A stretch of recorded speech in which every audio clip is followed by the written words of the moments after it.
Well, hey there, guys, gals, and non-binary pals, and welcome to Day 3 of the SMITE Masters here in summer 2023. It's Gormizer. I got Alpha Jackal on the desk with me to start the day off.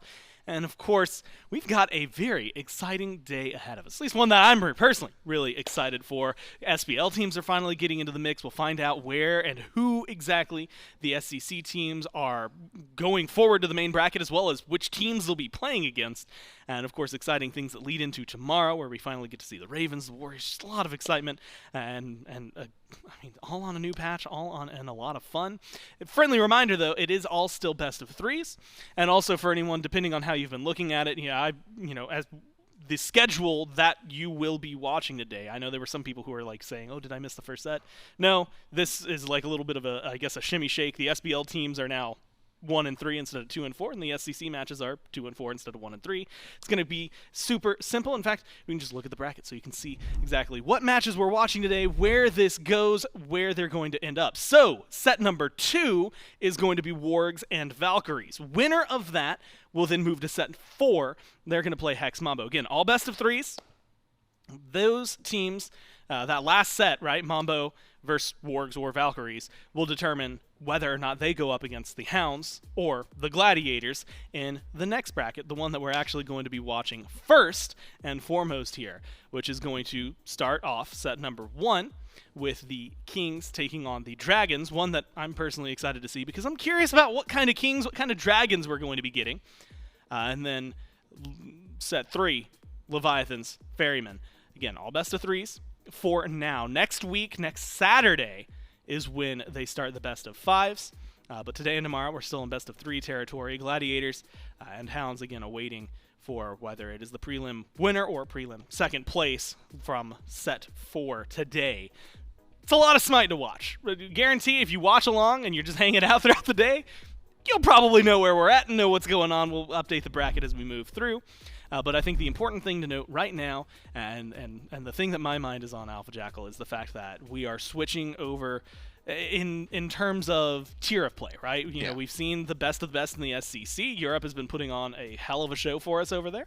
But now we're going to be jumping, I guess, still into some very heavily European teams for the Kings and the Dragons, but we get to see what they have to offer to us. And so I guess the first opening question I really have for you is, do you expect a major difference in God picks, God bans, things like that for this meta from these two teams, or do you think we're going to still see some similarities from what we've seen in the last few days? I think we're going to see a lot of similarities to what we've seen. Maybe 1 or 2 picks will be a little bit more valued, 1 or 2 picks will be a little less valued, and I know that we've seen a lot of Erlang Shen bans. I know that we've seen him, perform once, didn't perform really that well. If the Erlang Shen pick is something which is really a top-tier pick, these two teams are going to show us exactly why that's going to be that pick. Well, the big question I think I've been having, and again, looking at these two teams, I think both of them would be in that position where they'd say they weren't really happy with the way they ended their phase. For the Dragons, maybe how they started it. The Kings on that list, the last time we talked to them, they were saying they weren't too happy with their performance. Curious as to what they've been up to and how they've been changing, and so who better to get the word from than the players themselves. We got Genetics standing by for an interview. That's right, Dimes here with Genetics of the world champion Camelot Kings. Now Genetics, first SPL matches coming in here in SMITE Masters. So far, the matches have been kind of dominated by EU, especially over on the SEC side. Kind of surprised by Europe taking it to North America, or is it just same old, same old? Europeans are harder workers when it comes to scrim culture, and that's just the fact of why they're winning right now. A new patch, you have to put a lot more impact, a lot more effort in to figure out what's good and what's bad, especially with the sweeping changes that came in with the mid-season patch. So that's why EU is kind of dominating right now, I think. And speaking of patches and meta, 10.6 coming in hot, right? The SPL teams have had a little bit more time to scrim than some of these SEC teams. From what you've seen so far from SMITE Masters, is the meta shaping up as you expected, or are we going to see some spicier picks coming in with the SPL teams? So SML scrim a little bit of SPL, a little bit of the bottom team. So they've taken some stuff, I guess, or they've learned some stuff, or we've taken some stuff from them. But I think you can see a little bit of different play today, especially from us and the Dragons. Where we've got our own styles, and I think there's going to be a bit more different stuff going on. So like you just mentioned, it's Kings, it's Dragons. Kings looking great after their championship season. The Dragons maybe taking a little bit more time to wind up and get hot here in the SPL season. Did you prepare any differently facing the Dragons while they're in their a bit of a groove here, or is it just kind of business as usual for the Kings? I sent Ajax $10 on PayPal to add more objectives to SMITE, so we've got a chance of beating the Dragons. So hashtag Kings are back. Collusion in force here at SMITE Masters. Back to the desk. Thanks, Genetics. Look, what did they dominate in? A map where they were able to control a lot more of it. What do they got now? A map where they can control a lot more of it. Whether or not he did send the money, look, I can't say anything. Maybe just, although we just got it from the horse's mouth. I don't know. But the good news is it feels like a lot of the strengths that gave the Kings advantages last year are actually there in this map. More control points, more things to fight over, and potentially more things that are just beyond, hey, did you get mid camps?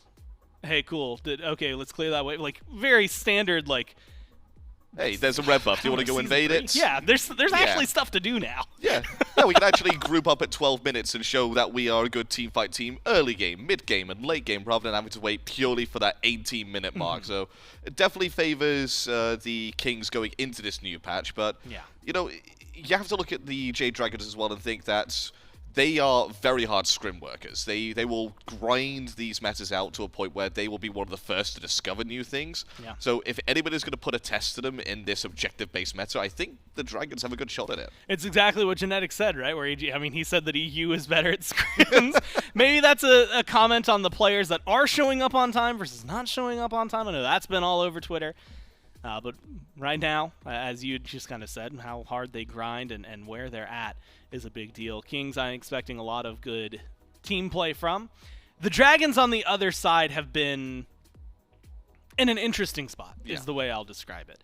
I feel like we have seen flashes of brilliance and greatness from the team, but it has been not quite as often as you would expect. Sometimes they show up and they look really great for 3 games in a row, and sometimes they show up and they look passable for a couple of games, and sometimes they show up and they lose 2-0 in a relatively convincing fashion for the other team. So it feels like it's just been getting that consistency. It's like, okay, cool, we know you can be great.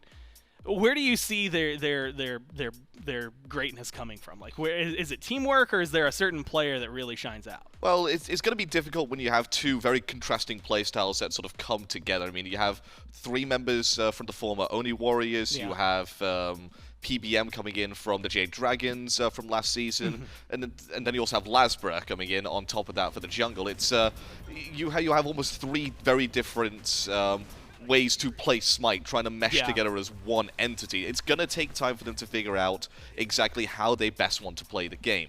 For me, I think they're best suited to team fights. I think you have a look at LASBRA, he likes to get going early, but he also really does have a strong impact in team fights. PBM, probably one of the best shot callers we have ever seen in SMITE from the support role. Vote one of the most consistent ADC players over the past few seasons. Yeah. I strongly think that if they focused on those team fights, tried to get a bit more towards late game, they'd find a lot more success. One of the things that always stands out to me, and it's just because we asked them earlier this year for a lot of these players to describe like how they play, And Vote's answer was the one that was maybe the most brutally honest, where he just said, look, I'm going to AFK until late game, then I'm going to show up and play.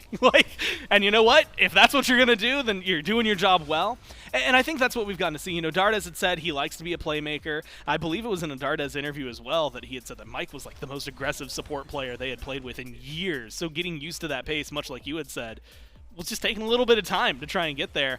And so this team has been pulling out different picks. They've been definitely leaning on Dardez's more, I'm going to call it eclectic, because it feels like, you know, right now, what are we expecting? You can talk about Discordia relatively often, Merlin pretty often, Baba Yaga's definitely at the top of that conversation. What is Dardez playing? Well, we just had Chronos highlights. He likes his Hera. It definitely is that mix where some of these guys are going to be playing, you know, LASBRA, give him Thor, he's probably going to look good.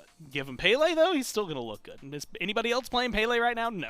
He's going to be able to kind of play that. And so there's this double edge of them playing the meta and them playing them. And it feels like when they play them, things maybe shine a little brighter. Yeah, it's almost harkens back to the team rival days of past, where they would play pretty much what they think was best rather than what every other meta was dictating was best, and it catches teams off guard, that sort of playstyle. Because you don't scrim so often against a Chronos mid, you don't scrim so often against a Ratatasker jungle like LASBRA does like to play from time to time. So if you are going to be playing up against a team that's so comfortable bringing out oddball picks, especially on a meta where they are untested, you have that, again, double-edged sword of, does it fit into the meta? Probably not. So why are they playing it? Oh, that's why they're playing it, and then you find yourself 5,000 gold down in 3 minutes. There's a lot of times where we've had that exact reaction. There's a certain point where you just got to know that these guys, they're going to play what feels good, and they're going to make it look good. And that's really the thing that goes, and why I kind of levied that question to you earlier about, like, are we going to see something similar? Are we going to start to see something different?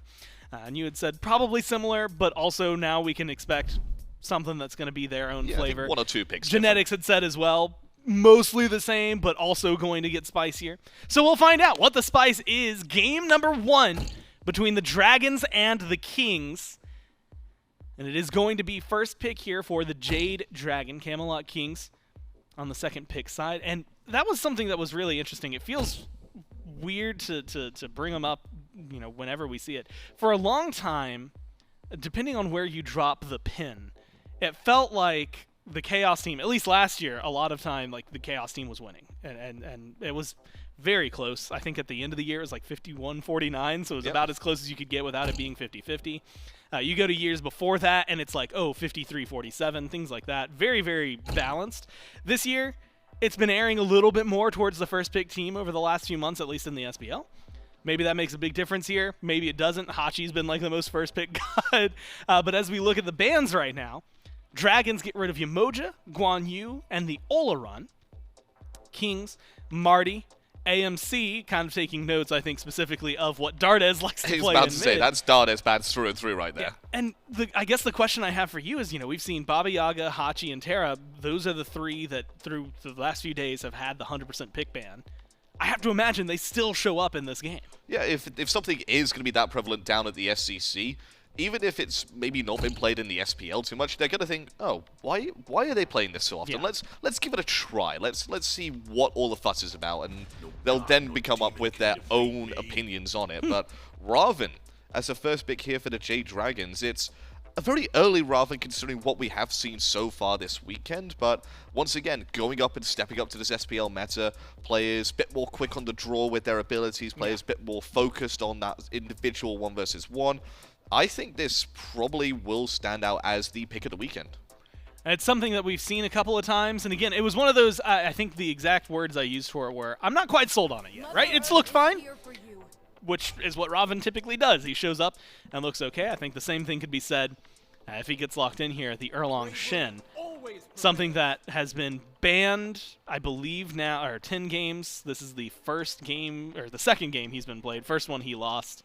And we were both sitting there wondering, me and you were desking, and we were like, huh, that wasn't what we expected from a god who's been banned 10 times. No, and we did chalk it up to the fact there was an Ares on the other side. Yeah, Who he had a rough match. He really hampers the Erlang Shen, the Ares pick. But you have the Terra there as well, so again, potentially could be another phenomenal Ares game here if they did want to roll it into that, and PBM He does like this aggressive support, so Ares definitely does fit into that wheelhouse. But I think it might be a little bit too early to pick it up, and then Kings will probably ban it second phase if they think it's a threat, so probably no chance that we do see it in this game. Well, this has been a very big shift. Again, if you've watched or at least read the patch notes, I know that Ravana got some changes. Erlang Shen obviously got some changes, but also the itemization around them. Yeah. And that's kind of the big thing. You look at Ravana's changes, and it's like, okay, so little bit of health shield that you're getting, which admittedly 21% to 27%, like max stacks is a big deal. Stack to stack maybe isn't as huge of a deal. And then a little bit of cooldown on an ability that I never could have told you the name for if it wasn't right in front of me, the Tin-Hand Shadow Fist. It's one of those things that if you look at just that, it feels like, okay, so maybe he's going to be slightly higher priority, but the itemization around it makes it pretty big. Hell and Hachiman. So Hachiman has been in the conversation. Hell is an interesting one, Alpha Jackal. So I'll let you have the opportunity to answer. Do you prefer Hell as a support? Do you like her in mid? And if you're the Dragons, where are you putting? You give me the entire floor with this one. Yeah, wherever you want to go with. Perfect. So Hell I am a proponent for in the support role, mainly. Okay. Mainly because you have a whole load of utility with Hell. You have, your movement speed increase with the Respire. You've got a big amount of healing. You've got a cleanse. You've got a slow on the opposition team as well. You've got good wave clear, good control early on. But if you put her in mid lane, or if you put her in solo lane, there's a high potential that she gets focused out and ganked. Zhong has just been locked in, and that's something we have heard rumblings of in the background. I did mention that on Stochastic the other day, that it was something that potentially could be seen. I'm thinking we might see this over in solo lane. We've seen him, it feels like Zhong bounces around a lot, and it feels weird to say that I expect him in solo lane, and I think I've been conditioned by FinoK. I feel like I've been Pavloved into something here now that I'm thinking about it. Zhong, as you mentioned, locked in. And so, if I'm looking at this team, you had kind of mentioned, like, Ares already being a little problematic. Does Zhong play into that? It feels like he's someone who can deal with an Ares at least a little bit. Yeah, he doesn't mind getting pulled in, because the second he sees that he is being brought in by no escape, he just presses forward and goes, thank you very much, we'll be right into the middle of all of your team. I will now proceed to do chaos in terms of damage to them. And the fact that they have the Hell already, I don't think there's going to be an Ares pick at all, so don't even need to ban it. But instead, taking shots at LASBRA here with even more jungle bans. 3 of them have been taken out, and you can include the set there as well from the Jade Dragons as almost like a 4th one. So having to dig deep into the god pool here of LASBRA, but as we have seen before, he will play pretty much anything in the jungle. So that brings the question, I guess, immediately, right? Ravana, we've seen at least this week when he's played in the jungle, with Bakasura and a Najah ban afterward, that to me screams, oh, this is a Nika pick. This is something that's going into solo. Do you like Ravana more in solo lane right now than you like him in the jungle? I think I prefer him in the jungle, because he sort of has that ability to dive into the backline, become almost a little bit unkillable, and then still dish out the damage that's needed to. If you are going to put him in the solo lane, it was there for a time where he was the most unkillable god in the game, when you had all the mitigations that you could build up, and he almost became untouchable. That is actually going to be a Hell somewhere else other than support then, or, again, could be an Atlas solo. There's so much flexibility here on this Jade Dragons draft. Well, the weird thing, and maybe the good thing is that we saw Mike. Mike played a lot of Hell this last phase. He also lost a lot on that last phase. They won a lot when it was there for Dardez, so maybe a little bit of a, not even a swap up, trying to get it back towards the quote-unquote norm, maybe. And with Nemesis locked in, it feels like Atlas, Hachi duo, right? You get the Nemesis in the jungle, Ravana over in solo. Also worth noting at this point that unless they change drastically in the plan that the Kings have right here, this will be the first time Baba Yaga this week isn't going to be picked or banned. Oh.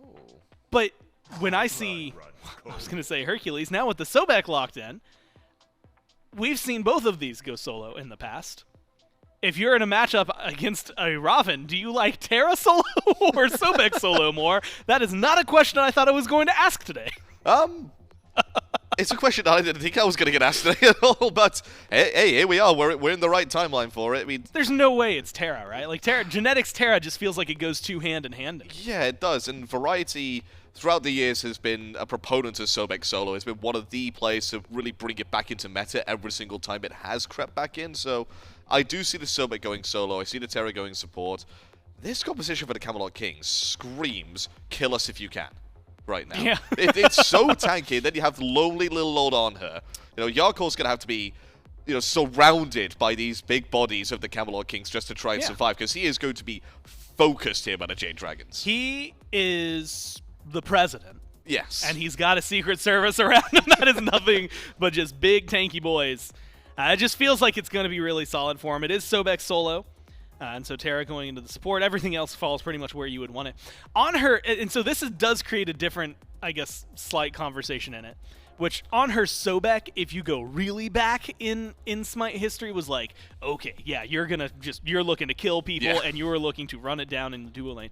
But Anhur Terra has a lot of synergy. I mean, the walls, the pillar, the lockdown, like, it feels like, even though it's maybe not like the same as like a Ymir wall, which is nice and wide and easy to set up for it, you still get a lot of kill potential between those two picks. I think it's even deadlier than the Sobek Anhur is. Yes, Sobek Anhur, you displace people a lot with the Charge Prey and then the Impale, but with the Terra, you get a lot of damage, you get a lot of CC on top of them, and then the Anhur's the one that's really dealing all the damage to them. The issue is they're going against the Hachiman Atlas, who are fine playing very far back in lane, and then fine just clearing from a distance. I mean, Atlas just throws his big sphere of doom and then just clears away from and walks away. Yeah, he's absolutely fine just walking back into tower at that point. Hachiman just drops his banner, and then that's all he does. He just stays back, waits for it to come back off cooldown, drops it again, and that's the way cleared. I feel like, and we had kind of touched on it, you had mentioned preferring Ravana in the jungle. Well, we got Ravana solo, so Nika maybe gets to show us what that's going to be all about. It is the Nemesis, though, that I actually want to ask about, because it feels like we just mentioned, hey, there's a lot of tanky players on the other side, outside of Anhur, and Nemesis loves dealing with tanky people. It feels like this is something that, if LASBRA gets the ball rolling pretty early, I mean, maybe you still have to wait till level 5, but could potentially get something going for the team. It's some interesting picks, some spice here in game 1 of day 3, but it's the Dragons, it's the Kings, it's Dimes, and it's Trelly. Kicking it off here on SMITE Saturday, Trelly. Day number 3 of SMITE Masters. Our first taste of SPL action here at SMITE Masters. I'm excited to hop in. It's Dimes, it's Trelly, it's Doug spectating. We got some interesting picks to talk about here, and immediately jumping out to me is, I was going to say this old school kill lane, but it's variety. Taking the solo Beck into the solo lane, and Genetics picking up Terra on support. I think what's jumping out to me is the Zhong as well. I mean, the Camelot Kings, they are really delivering the spice, and this is what I was looking towards. I remember talking about it on the desk a few times now, that I was hoping the SPL teams would bring us just a little bit of a switch up to the current meta that we've seen. Some picks that not everyone is looking towards. And you're not wrong. The solo Beck is definitely something that I wouldn't have expected. It does bring a ton of CC, which is what a lot of these compositions are usually after. You're going to be able to go relatively even in lane with something like Ravana, who just doesn't clear very easily, especially with the build that it seems like Nika is leaning towards. So I'm excited to see how Variety decides to pilot this. And now we can talk about that Zhong, which Alpha Jackal said it on the desk, heard rumblings from lots of different players all weekend long. Is that what that was? Yes. Okay. Yeah, don't worry about it. I heard the rumblings too. I just didn't know. Yeah, well, earthquakes aren't super common down here in the south, so exactly. It was, in fact, all the mutterings about Zhong here. Some of the tankier meta maybe starting to come into prominence here. Zhong, of course, throw some ghosts in the bag, and you're a chunky boy. Talk me through this Zhong, especially, this early game and transitioning into the mid, what this pick can bring. Well, I thought that when this burst meta was coming through that Zhong might be decent, but every pro I talked to said, hey, healing is too prevalent. There's picks like Hell, there's picks like Afro, Terra, those sort of things mean that the tick damage that Zhong provides, it is just not that useful. But now, Zhong's a little bit tankier. He doesn't have to worry about just shredding through people like that. It seems like, BigManTingz goes Blink, Aegis, something like that, and just goes to the backline, provides AoE, anti-heal up against Dardez on the Hell, and just, unleashes the Ghost. That's kind of the idea. If he doesn't go Blink, it's going to be a rough time trying to close gap, trying to get in, but regardless, BigManTingz, he's played this Zhong in the past, he knows how to pilot it just fine. And meanwhile, you have to respect this Nemesis pickup in return, right? You throw the ultimate down, shred some of those protections away, and all of a sudden, Zhong becomes a little bit less of a tanky target as Jarcorrr is knocked down here in the duo lane. Versus Dardez here in this Hell mid, we've seen Hell mostly gravitate towards that support role in 10.5, 10.6. We're seeing Dardez bring it into the middle lane. the clear, maybe not the best early game, but how's the transition look? I don't mind the Mel, mid-hell, as you so casually I've coined it now. Yeah, and I assume that we were just going to stick with that. Mel. Just because damage-wise, I think that, Hell's healing is just so much better if you're able to build some DPS. You can still chunk early on. You're going to be just getting enormous pressure as long as you have some sort of jungle presence on your side of the map. And that is what Hell really offers. In the support role, we've seen time and time again, when you go towards this tankier build, you don't have much CC, you don't have much peel. You're essentially just, hey, I'm going to cleanse you, I'm going to speed you up, and hopefully we get out of here. It's a little bit differently when PPM gets to play something like the Atlas and say, hey, I've got all this CC, I've got all this prot shred, and of course, now we've got Dardez, who can supply the damage and the healing, things like that. So I'm a big fan of Hell in mid as opposed to support, just because CC is just so prevalent. Double yoink in there from PolarBearMike, displacing Genetics a little bit in the duo lane. Trelly, are you expecting a slower early game here for both of these squads? I mean, just looking at the Nemesis and the Erlang Shen, maybe a couple items to really get online before these two junglers can make a real impact across the map? I think that Erlang has a little bit easier time getting active early than a Nem. Double dash means that LASBRA could try and chase someone down if he gets the opportunity, but not doing too much damage with just the tier 2 golden blade there. So if there is going to be action, probably off the back of CaptainTwig, but if I know anything about the way the Camelot Kings play, it's going to be probably not much focus on the variety. He's a Sobek, right? You're not going to expect too much damage, too much follow-up. More often than not, Variety's actually the one who's getting camped, getting ganked, sent his way. And the Jade Dragons playing through Nika, that's always a good strategy. So maybe he goes back to base, finishes up a tank item, something like that, and then I wouldn't be surprised if it's actually LASBRA, who once he gets his couple items, maybe just the Golden Blade and that ultimate, comes over and tries to deal with this Sobek. I want to take a bit of a bird's eye view here at these two teams, Trelly. The Jade Dragons and the Camelot Kings. It's our first taste of SPL here at SMITE Masters, right? Kings coming off a World Championship victory. The Jade Dragons, perennially a powerful team. Maybe taking a bit of a skid in the first phase of the SPL here. I mean, you've had the pleasure of casting the SPL. Hold on a second, Genetics falling down low. Genetics having to dash out to safety. CaptainTwig, the new target for the Jade Dragons, able to escape with that transformation as well. But back in the fray is Genetics backing out. BigManTingz making the rotation and taking down the Atlas. PolarBearMike falls for first blood to the Camelot Kings. That is unfortunate, and what a beautiful rotation in from BigManTingz. So often do we see these mid laners do exactly what Dardez was. Said, what are they doing over there? Oh, they're fighting. That's crazy. I'm going to clear the wave. BigManTingz says, wait, Genetics is real low. Maybe if Jarcorrr gets a massive Desert Fury off, I could go in, get a rotation, and he finds it. Again, Dardez might get a little bit of an XP lead, but first blood bounty going over towards the Zhong, and not only that, Genetics gets to live. I mean, 1 HP was juking around the shield buff. Unfortunate for Mike. Gets caught out. That's a massive play there.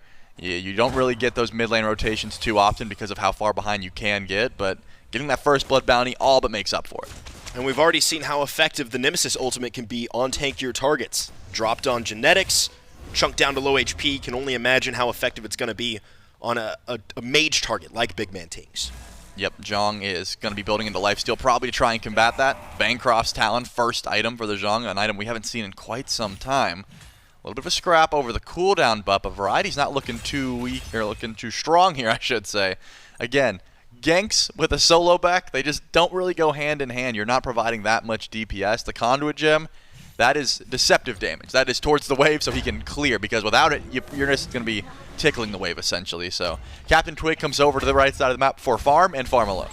I want to return to what we were chit-chatting about. Ooh, Variety out of mana, slice and dice coming through from LASBRA. Just a couple auto attacks and a dunk over the wall from Nika to put the solo back in the ground. Jade Dragons turn it back around on the solo lane, evens it up 1-1. That just seemed like a bit of a greedy play there from Variety. Even had the ultimate. You can just lurk in the waters, reset your mana, but apparently did not have enough. Used the tail whip, finally picked up the blue buff. Let him be about not going to help you. LASBRA has plenty of movement here, but does CaptainTwig have enough damage to try and close gap? Not enough. LASBRA gets out just fine. But, just like I said, getting that lead over for Nika is the call. Oh my goodness, Twig, are you sure you want to fight this? Goodness gracious, CaptainTwig forced to back off. Couple of shots coming out there from Dardez, and CaptainTwig with only that Golden Blade online. No tank items yet. The Hell is swinging with just a Doom Orb online already. Dardez showing the power of the Vamel. Yep, and that's scary because, as you said, one item online, it's only going to get more as the game continues. CaptainTwig may need to invest in some form of defense, maybe a Shogun's Gusari, something like that. But with that being said, map state-wise, solo lane has been looking relatively even. I do expect Nika to be able to make some big rotations later on, but Genetics has been making frequent rotations over to mid, trying to get something started. But it's actually Mike who's trying to see if he can pull some relics, just trying to fight over these mid camps, which can be a big deal. Getting that vision near the beacon before it spawns in could be exactly what the Jade Dragons are after. PolarBearMike, some efficient use of CC this game. We've seen a couple double pulls now. CaptainTwig hovering around this mid lane corner. Now this Atlas pickup, I mean, so far in Masters, it's been Terra Yamoja. Yep. I mean, Terra Yamoja, Horus, literally on a carousel wheel rotating through. Atlas coming through now for PolarBearMike. What is it that's pulling Mike towards this particular pick and not something that we've already seen here at Masters be so prominent? I mean, Mike is just a great Atlas, number one, but number two, he does have that prot shred that can help team fight. Looks like in duo they're also scrapping a bit all around the map. We're just seeing little skirmishes, not anything too serious. No one's dropping those ultimates except for LASBRA, but not going to find too much. I like the fact that these supports have been sticking around in duo lane just a bit longer. Usually, the ADCs in the meta are pretty passive. They want to stay back, but with Hachi and Anhur, this is essentially a kill lane. Ultimates flying at level 9 could be something that we get to see. And once again, a scrap for the blue buff. An invade off the rip on the right-hand side. Looks like Variety able to secure the buff for the solo back there. Jade Dragons do not come out on top in the right-hand lane. Ultimate down for LASBRA there, so no scrap over the blue buff. CaptainTwig has got the ultimate online, taunt in. A little bit of healing as well, but probably looking to get into the chin size, execution, or something along those lines before using that ultimate for more auto attack damage. You know, yesterday we saw the Erlang didn't look phenomenal. Also a bit of a tanky hybrid build. Didn't really work out into the late game. Curious to see the way CaptainTwig takes it this round. Yeah, I assume because of the Erlang being banned, because of the buffs sent his way, we would see more of a tanky style build, but you do need the kin size. I think you're right to call. I mean, immediately Golden Blade kins. After that, you can really build into whatever you want. If the Camelot Kings, though, are trying to focus more on objectives, Executioner is still a fine way to start out the build. Just helping shredding for the rest of the team. Anhur would benefit from that penetration. And the Camelot Kings are a squad that are known to try and focus out objectives as much as possible. Nika, though, goes for the first item Manticore spike, just trying to get some HP online. I always like this strat when you're up against a magical lane opponent, but also a physical jungler. You can't just double dip into physical or magical defense. But HP, that's going to be effective against just about everyone. So the spikes, maybe just some extra damage online for poke against Variety. The Ravana has been getting the better end of this lane so far. Now, Trelly, a moment ago you mentioned objectives. And this is where I'm really, about this time is where I'm going to get really curious how the SPL teams are going to play this beacon, right? Beacon's going to spawn in just a couple minutes here. The SCC, I don't think they've really figured out quite how to handle the beacon, right? Do you gank duo lane? Do you bring over the solo laner for that first beacon spawn? SPL teams, a little bit more time to scrim on this patch. Some good brains in the room. Curious to see how they play the beacon spawn. I assume it's going to be a lot of the same, where like, hey, maybe we'll go for a gank right before the beacon spawns in. If we know that Variety or Nika is going to rotate out, then we have to make sure we're bringing that amount of presence over towards the beacon. It's not going to be an all-out brawl, but what we have seen pretty recently is just, hey, let's just do a bit of a damage check. Let's see how much we can throw at this thing before we start to get just way too many bodies. We don't want to go for an all-out bloodbath over just the beacon. The Gold Fury, in my opinion, still worth so much in the early game at this point, going into 11, 12 minutes, whereas the beacon, you can afford to give it up. You just don't want to die for it in this case. So both of these teams have not put any vision towards it. They're just sort of sitting in their own lanes, which the duo lane has been sticking as the duo lane for quite some time. I mean, Genetics and PBM, they have been essentially just living here in Sapping Farm. And we've been seeing that more and more, right? A little less roaming from the supports, a little more babysitting on the left-hand side. ADC has been so impactful in this 10.6 patch. You got to make sure your hunters are up to date. Get them plenty of farm, get them protections, get them all nice and big for that mid lane fight, especially if you're going to rotate them to even the first or the second beacon spawn here. Genetics and Dardez going at it in the middle lane.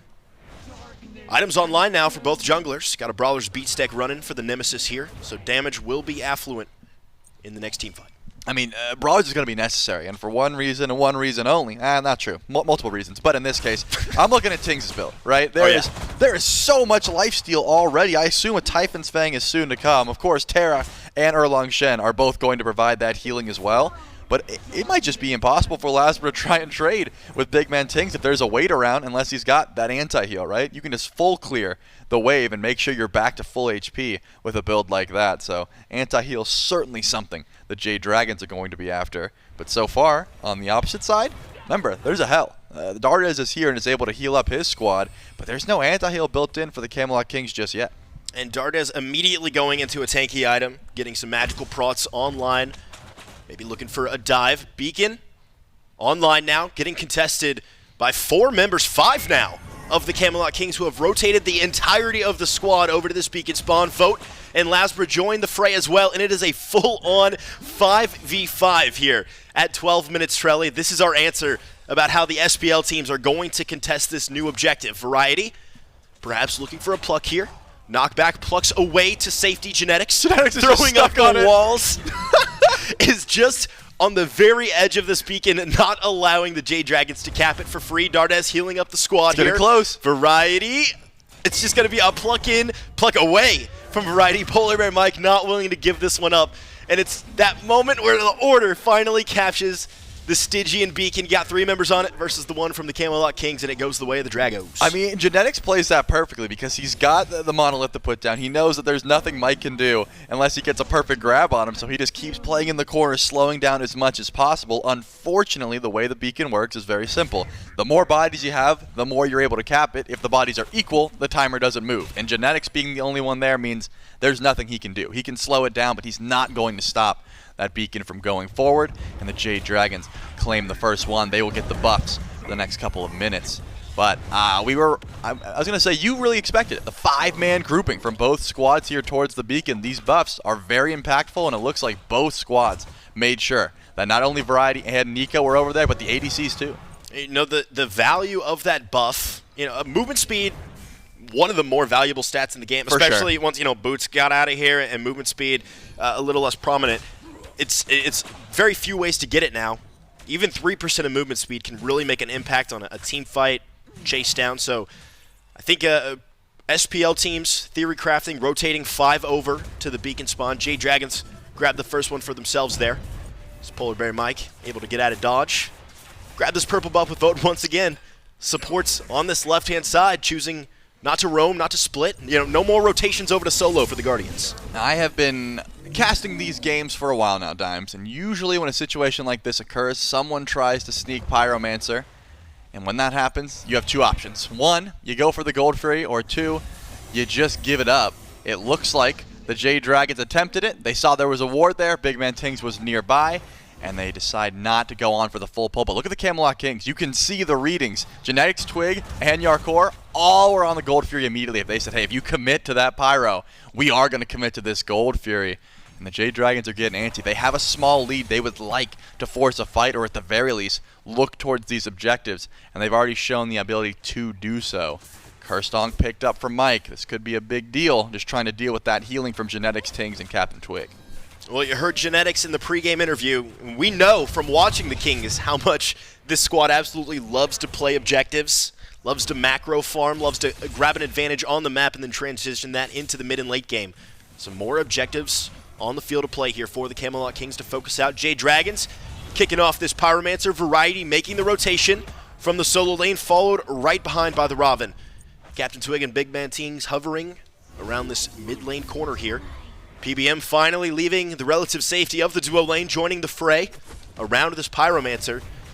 And as we approach 16 minutes here, Pyro could be the play, or it could be a pull-in on CaptainTwig, who gets blocked by Genetics, who sentences his own jungler to death. Nika takes down CaptainTwig. The ghosts are being unleashed by BigManTingz. A pull under the tower. Dardez taking 1 tower shot, immediately healing up the damage from the turret, and back to the Pyromancer go the Jade Dragons. That is so unfortunate. Genetics just put up the monolith, not in a great position, unfortunately, and Twig just dashes right into it now. Pyromancer goes down for absolute free, and the Jade Dragons able to connect some of those soul surges as well, just for some extra gold and XP. Wow. What a scrap, and a beautiful pull-in from Mike. He has been on point with this Atlas so far. Not finding too many kills, but at the very least, showing some engage. And look at this vote already on the Gold Fury. Here come the rest of the Dragons. They want to go for both objectives. The shot calls are tight here for the Jade Dragons. CaptainTwig already falling low. Here comes the Desert Fury out of the Anhur. CaptainTwig finds Dardez. The hell will be down for the next half minute. In comes CaptainTwig with a taunt. PolarBearMike stunned out by BigManTingz and put in the ground by the Sobek, who now forces out the Nemesis as well, creates enough space for this Gold Fury to be started up here by the Camelot Kings. Only LASBRA and Nika, who is now back to base. The Jade Dragons surrendering this Fury to the Kings. The walls from Terra giveth, and they taketh away. This time, able to trap Dardez in place. No Aegis on this hell, only the shell. And I gotta be honest with you, that Desert Fury needed to be Aegis. There was just too much damage. Vote does not have a relic or doesn't want to use it. He holds on to the beads. Wow. It just uses the mounted archery to get away. That was a risky call, but it ends up paying off. He gets to hold on to his relic, and honestly, sitting pretty healthy considering that he just got plucked into 2 carries. There's 2 ways that can go. Usually goes the worst way for me. You either hold on to your relics and you die, and you're like, oh wow, I should have used my relics there. Or you don't hold on to your relics and you don't die, and you're like, I'm just patient. I'm efficient. I got my relics, and I look awesome right now. Vote comes out on top on that change. Oh no, there's a secret third option where you don't use your relics immediately. You realize you're in trouble. You panic use them and then die anyways. And that's the one I do. That's the usual call where you just use everything and still die. Vote cool as a cucumber though. He's gonna be just fine, despite the fact that his team did just lose the Gold Fury, which means the Camelot Kings have evened up this game so far. Wow, we are essentially bouncing on a knife's edge here after that Fury fight. Level 17 for both of these mages. I haven't seen too much damage coming the way of Tingz, and I'm going to be honest, it's not because he isn't doing damage. He still has done a fair bit. It's because of that tick damage, right? He doesn't have the burst just yet, and it's getting healed off. This Zhong may need some anti-heal as this game continues, but maybe you're just trusting genetics to handle that Divine Ruin. It's not like 2 of them stack, so once genetics built it, Tingz said, hey, I can keep going and do what I would assume is the E-Staff. That item has come back into fruition with these tankier style mage builds. And with the beacon coming back online, the Jade Dragons once again putting the full brunt of their might on this objective. Jarcorrr rotating in. It's going to be a little bit late to the Stygian beacon spawn, but we'll be there sooner rather than later. It's a 5v5 once again here at 19 minutes. Trelly is PolarBearMike and Nika are frontlining for the rest of the Jade Dragon squad. Variety dropping down low to a bit of tick damage there. Genetics dashing in, looking for a monolith stun. PolarBearMike channeling the ultimate, ripping through the Camelot Kings, allowing the Jade Dragons to charge up the beacon. 2 half Variety forced underground, lurking in those waters. Takes a shot from hell, plucks away. And the Jade Dragons able to claim this beacon for themselves. Oh, I've been loving these beacon fights. It's how little can we use and still grab the beacon is usually the call. You can see it's just genetics and Variety trying to step forward, but with Dardez there with the cleanse, it is so difficult to actually use some CC and try and commit. LASBRA was chasing down CaptainTwig with his Erlang. Shen has plenty of mobility, and now it's Dardez who might be in a little of trouble. Caught between a rock and a hard place. Dardez gets locked down. What did you say? The walls giveth and the walls taketh away, and genetics has been on point with the walls more often than not. Dardez falls. It's a 4v5 for 30 seconds as the Camelot Kings move into the jungle of the Jade Dragons. And look at Dardez's relics. He used everything. He beads, he shelled. It doesn't matter unless it's a Phantom Shell. You're not getting out of there. I wouldn't be surprised if he upgrades the Phantom Shell just for the Terra walls, because if it happened once, it's a fluke. If it happened twice, genetics is on point. And I'm going to give you a little secret. It might happen one more time because he is on point with this Terra, always has been, and is going to continue. 0-0-4, a part of every single kill. And with that, so is Jarcorrr. They've got the same stat line. Oh, Trelly, I'm going to prophesize a little bit. It's going to happen more than one more time. I wouldn't doubt it. I mean, genetics, you put them on Terra, you put them on Maui, it doesn't matter. If there's a deployable to be put on the map, genetics is going to place it with the precision of a Greek mason craftsman. Wow, I thought you were going to say a surgeon, but I like that even better. Well, I was trying to like tie in a mythology, no, that worked old out school. Perfectly.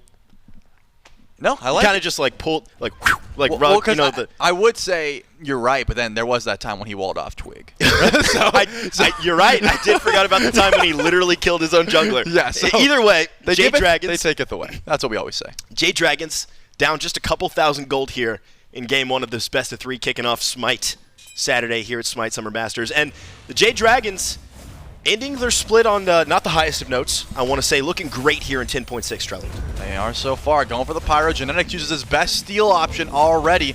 Only can go for the explosion. Not going to grab it. Pyromancer goes down. And LASBRA will pick up the Runic Bomb. Now 2 in tow. Remember, PBM picked up the first one. You can absolutely destroy a tower or an objective, but when you see all that presence on the right side of the map, the left side usually is left open. But look at this. The Kings are baiting for the Fury, but they're going to stand by, see if they can set up an ambush. The Jade Dragons, they're not taking the bait, but maybe, okay, they're just going to run away. I was going to say maybe they try and face check that objective, but there is ward coverage. They knew no one stepped over, so the Gold Fury wasn't being done just yet. Gold Fury online here. The Jade Dragons backing to base. So you've got full buys online for this next objective. The Camelot Kings grouped up as for Variety backing. Going to be heading to the fray here momentarily. As the Primal Fury is going to be the next objective in the eyes of these two squads. The Camelot Kings holding on to a scant lead here, Trelly. I mean, looking at XP, a little bit of a level behind there in the solo lane. You know, pretty much even in the jungle.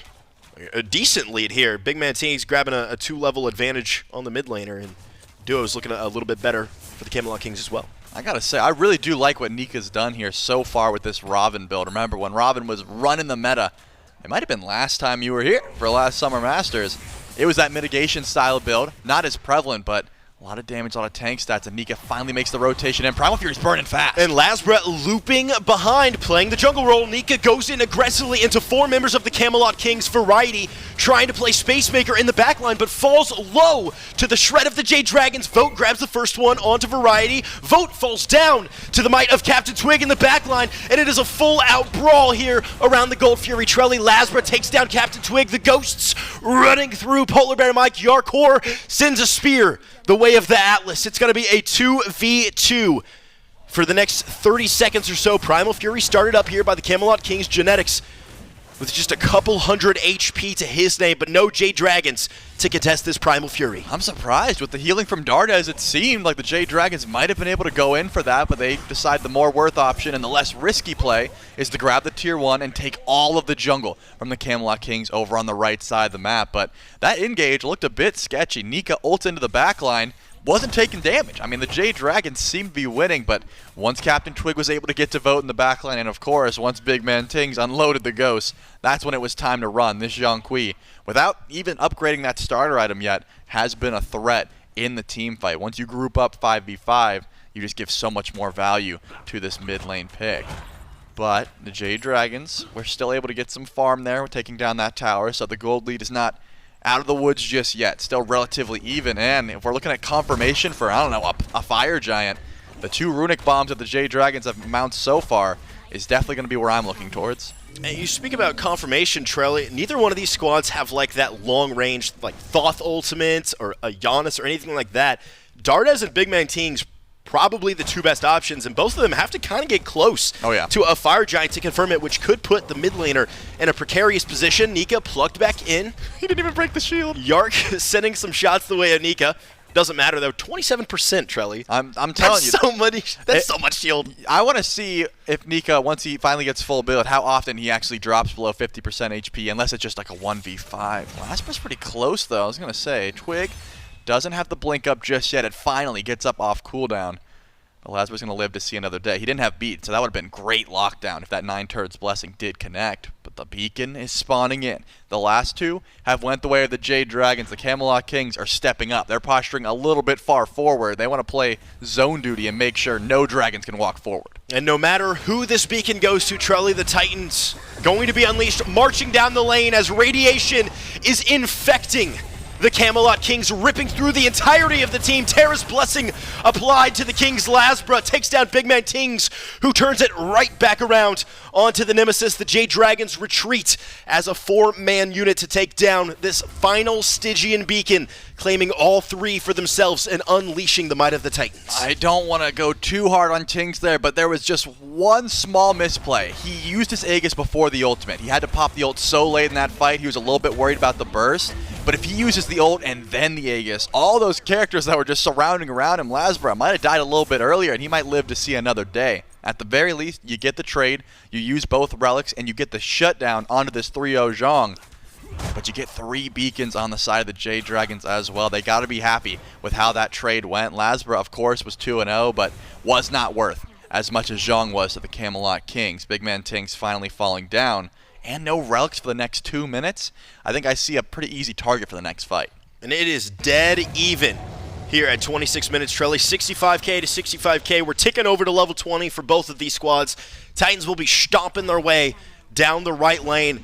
And this is another thing I've been kind of curious about, watching these SPL squads play around the Titans. So far this weekend, more often than not, kind of see the Titans thrown by the wayside, maybe not the most priority placed on those objectives, but I'm sure these SPL teams will show us the best way to play this new objective. Yeah, so far, full 5v5 grouping. No one's split pushing left. No one's just trying to get some extra farm, get some extra levels.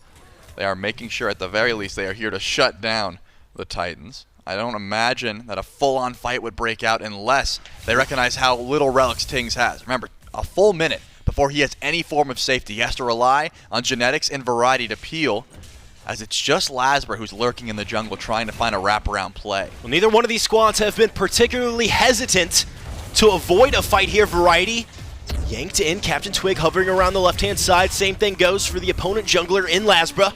The Order Titan will be the first to fall. The Camelot Kings willing to give up their own Titan as well, so it's just going to be a 1-for-1 trade with no aggression breaking out in the solo lane. And that's what I expected, right? Group up, make sure that you can't just push down a tier 2 for free and then just go back on to farming. 3 runic bombs in pocket for the Jade Dragons. I think they probably could have said, hey, let's just do like maybe 4 and then someone goes over split push left, grabs a tower, but just the one-man disadvantage could just be disastrous, especially how close those Titans were to Fire Giant. Just a stone's toss away. If the fight goes sour, you end up losing your objective as well. Not going to be the best look. But look at this. The Kings are trying to find some sort of an ambush. Remember, Variety is here.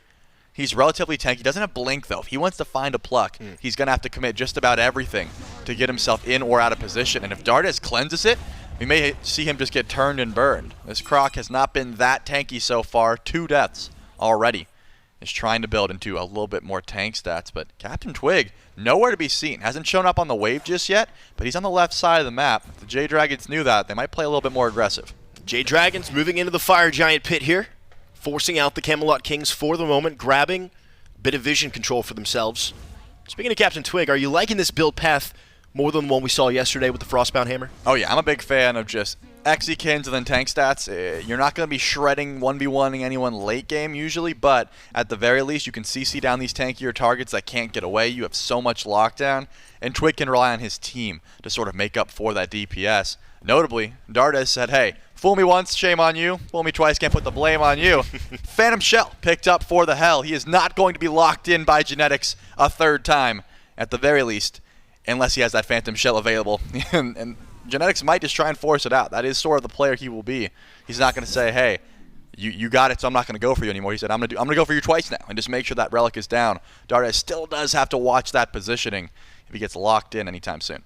Use the walls to burn the Phantom Shell, maybe throw a Monolith up and try not to kill CaptainTwig for a second time in this game. Kind of disastrous here, as we're just about 10 seconds away from the 30-minute mark. The enhanced Fire Giant. That'll be the next spawn. Primal Fury is online, but I mean, neither one of these teams can really take a look at it without giving up the Fire Giant. Great CC immunity there from Nika to immune the pluck out of Variety. PolarBearMike cut off by another pillar, yet one more objective that Dardez has to watch out for. I mean, this would be insane if the Jade Dragons were able to grab this. That'd be 4 runic bombs. Steal attempt goes through the Camelot Kings. Able to grab it. Variety could pick up that runic bomb, but he might not want to step forward. He's taking a lot of damage. And look at Nika. He said, I will defend this bomb with my life. I am not moving. You will not be able to pick it up. 3 is plenty to burst down an objective. We were talking about burst towards Fire Giant. We are now looking at burst towards enhanced Fire Giant. It is 30 minutes into the game.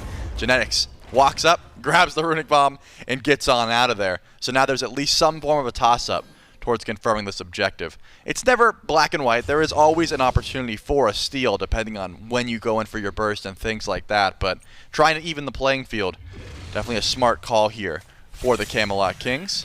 And still, I mean, a small gold lead, but this late in the game, we're talking about a tier 1 item in favor of the Camelot Kings. It is still anyone's game here. 31 minutes into this EFG fight. CaptainTwig with a thank you very much pin, stealing away that Pyromancer. PolarBearMike maybe caught in a bad place here. CaptainTwig, the recipient of the Nemesis ultimate, forced out of the fight here.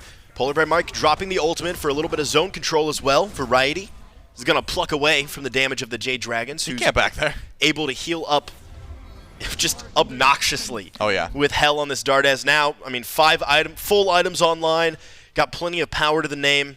Heals are going to be coming through big time for Dardez and the rest of the Jade Dragons. And then that shows the discipline here from the Camelot Kings, right? They recognize, hey, we didn't win that fight, but there was some low health targets. Should we keep going in? No, absolutely not. Dardez is going to make sure everyone's full HP the next time you turn the corner. If you don't win that immediate engage, you retreat and try again in a minute or so when you have your relics back up. It's just never worth it to take a sustained fight against a late game hell. Dardez still hasn't even picked up that Soul Reaver yet. He will be doing more damage, and the Jade Dragons recognize they might have an opportunity to go for a pull here. Here we go. Fire Giant kicked off here by the Jade Dragons. It's Nika and it's PolarBearMike playing Space Creators for the Jade Dragons, who's just a little bit of a heat check, right? Maybe we'll see where the Camelot Kings are at, see if they respond appropriately. The Camelot Kings do answer back with plenty of positioning, and the Jade Dragons forced off of the Fire Giant there. Genetics trying to strip away this bubble off of LASBRA. It's going to be unsuccessful. And, you know, Trelly, we've seen these hunters build into the yellow numbers build pretty much all weekend long, but Jarcorrr going a little bit of crit to his name. And I love this because you still have incredible pen and incredible shred with the Kins, and then you just throw a little bit crit towards the end of your build. If you're hitting the tanks, you still good damage, but if you get a rogue crit on Vote or Dardez, you could just absolutely delete someone. Good so, night. yep, plenty of burst damage as well. And let's be honest, it helps with these objectives. If you've seen Vote hit the Fire Giant, he doesn't do much, right? It still does take a while to sort of tick it down. Those crits will be helping Jarcorrr out a ton if the Camelot Kings want to go in for a pull, but they're not posturing that way, Dimes. They're stepping forward past the Fire Giant. They want to pluck. They want variety to try and start off this fight, but if it gets cleansed, if it gets beads, if it gets immuned, Variety could put himself out of position. Remember, he still has one full item. He sold his starter. He's not quite as tanky as he should be. Camelot Kings are going to need something out of this solo Sobek if they want to make this pick work now and in the future. Going to need to see some initiation, some displacement. Genetics looking for a stun on the PolarBearMike is only going to grab the root instead, forcing the rest of the Jade Dragons under this tier 2 tower, creating plenty of space between the Fire Giant and the Jade Dragons. And the Camelot Kings pretty much own this side of the jungle for the moment. They certainly do.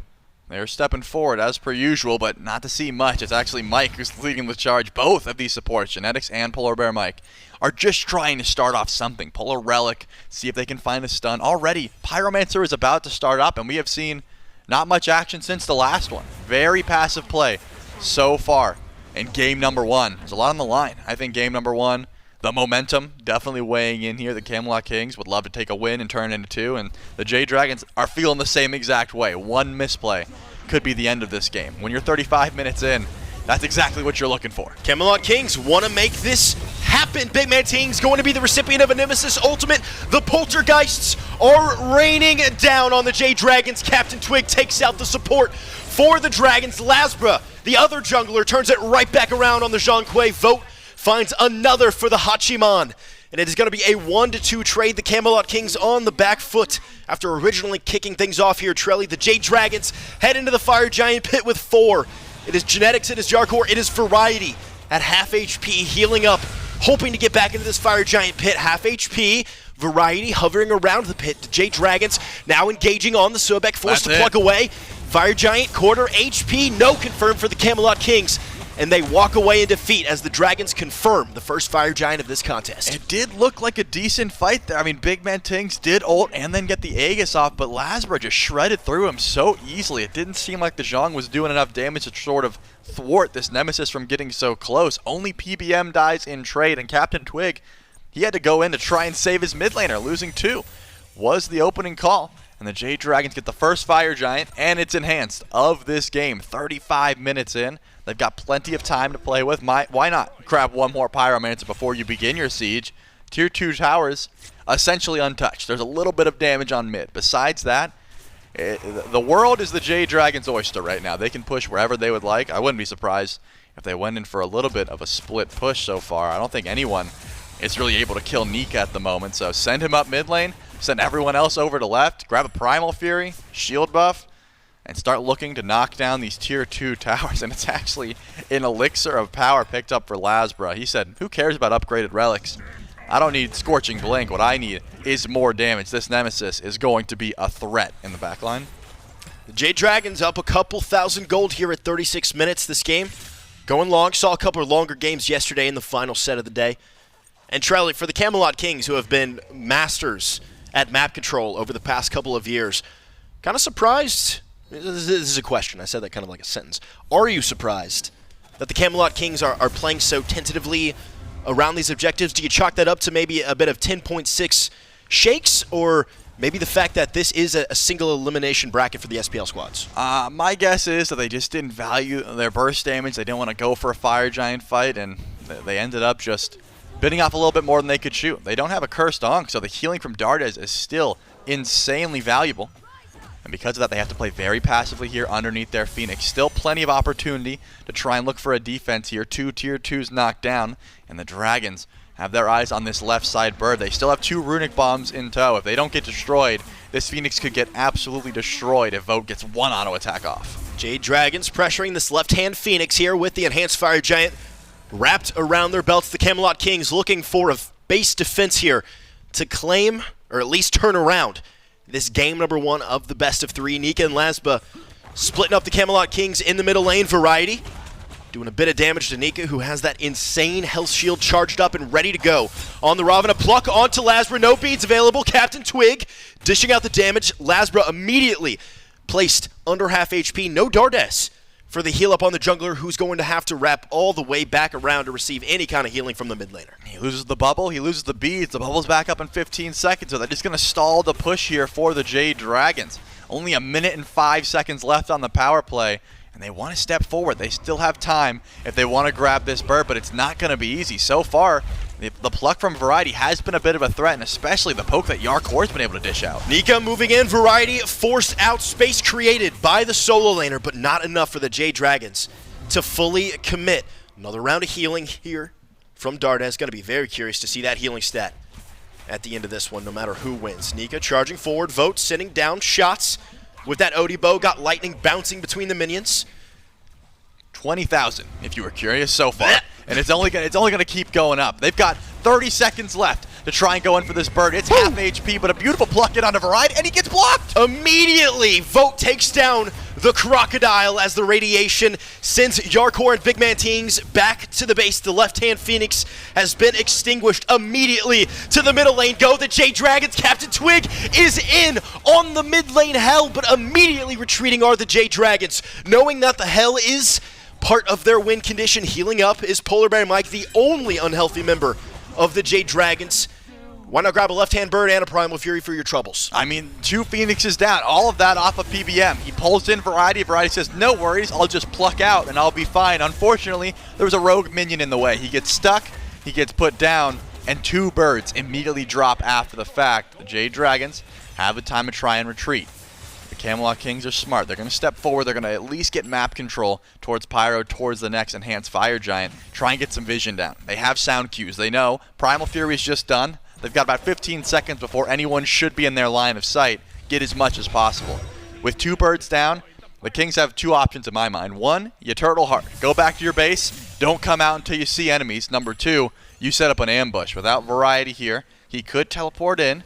And it does seem like they're trying to set something up. Genetics is going to be the first one to spot Nika. That's not the target you want, though. Way too much CC immunity, way too tanky. You want someone you can kill quickly, and overhead kick, that's as easy as it comes. It's Nika, it's a stun, it's Variety, and it's a full engage here from the Camelot Kings. It's BigManTingz all alone. A just popped immune for just a moment here. Nika and PolarBearMike still in the backline. Vote takes out the jungler. LASBRA also grabs the Crocodile, and Genetics trying to peel for the team and failing to do so. It's Dardez and Genetics boxing on the right-hand side. LASBRA picking up the triple and a full-on deicide for the Jade Dragons. Who needs Fire Giant Trelly? Mid lane Phoenix down, left lane Phoenix down. Minions pouring into the base. The Jade Dragons running it down. And they did exactly what they needed to. The Camelot Kings tried to set up an ambush. The Jade Dragons said, go ahead. Who's going to step forward but Nika? We're not going to send in our carry first. We've got tanky targets.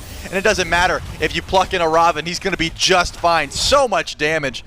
And I got to say, once again, BigManTingz unleashed the ghost. I didn't see the DPS. It was just so much coming from Dardez healing-wise. He was able to keep his team alive. And this Zhong, unfortunately, was just put out of position so many times.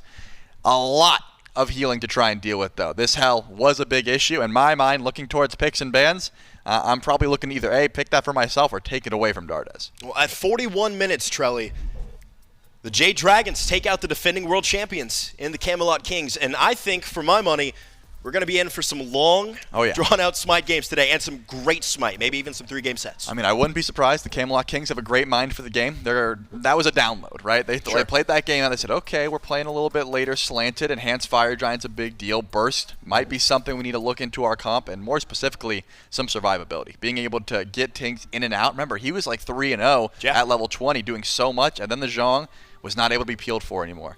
Picks and bans are going to be a big tell for game number 2. Back to the drawing board for the world champion Camelot Kings. Game 2 coming your way in just a second. Stick around.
Well, the Dragons take the lead after game number 1.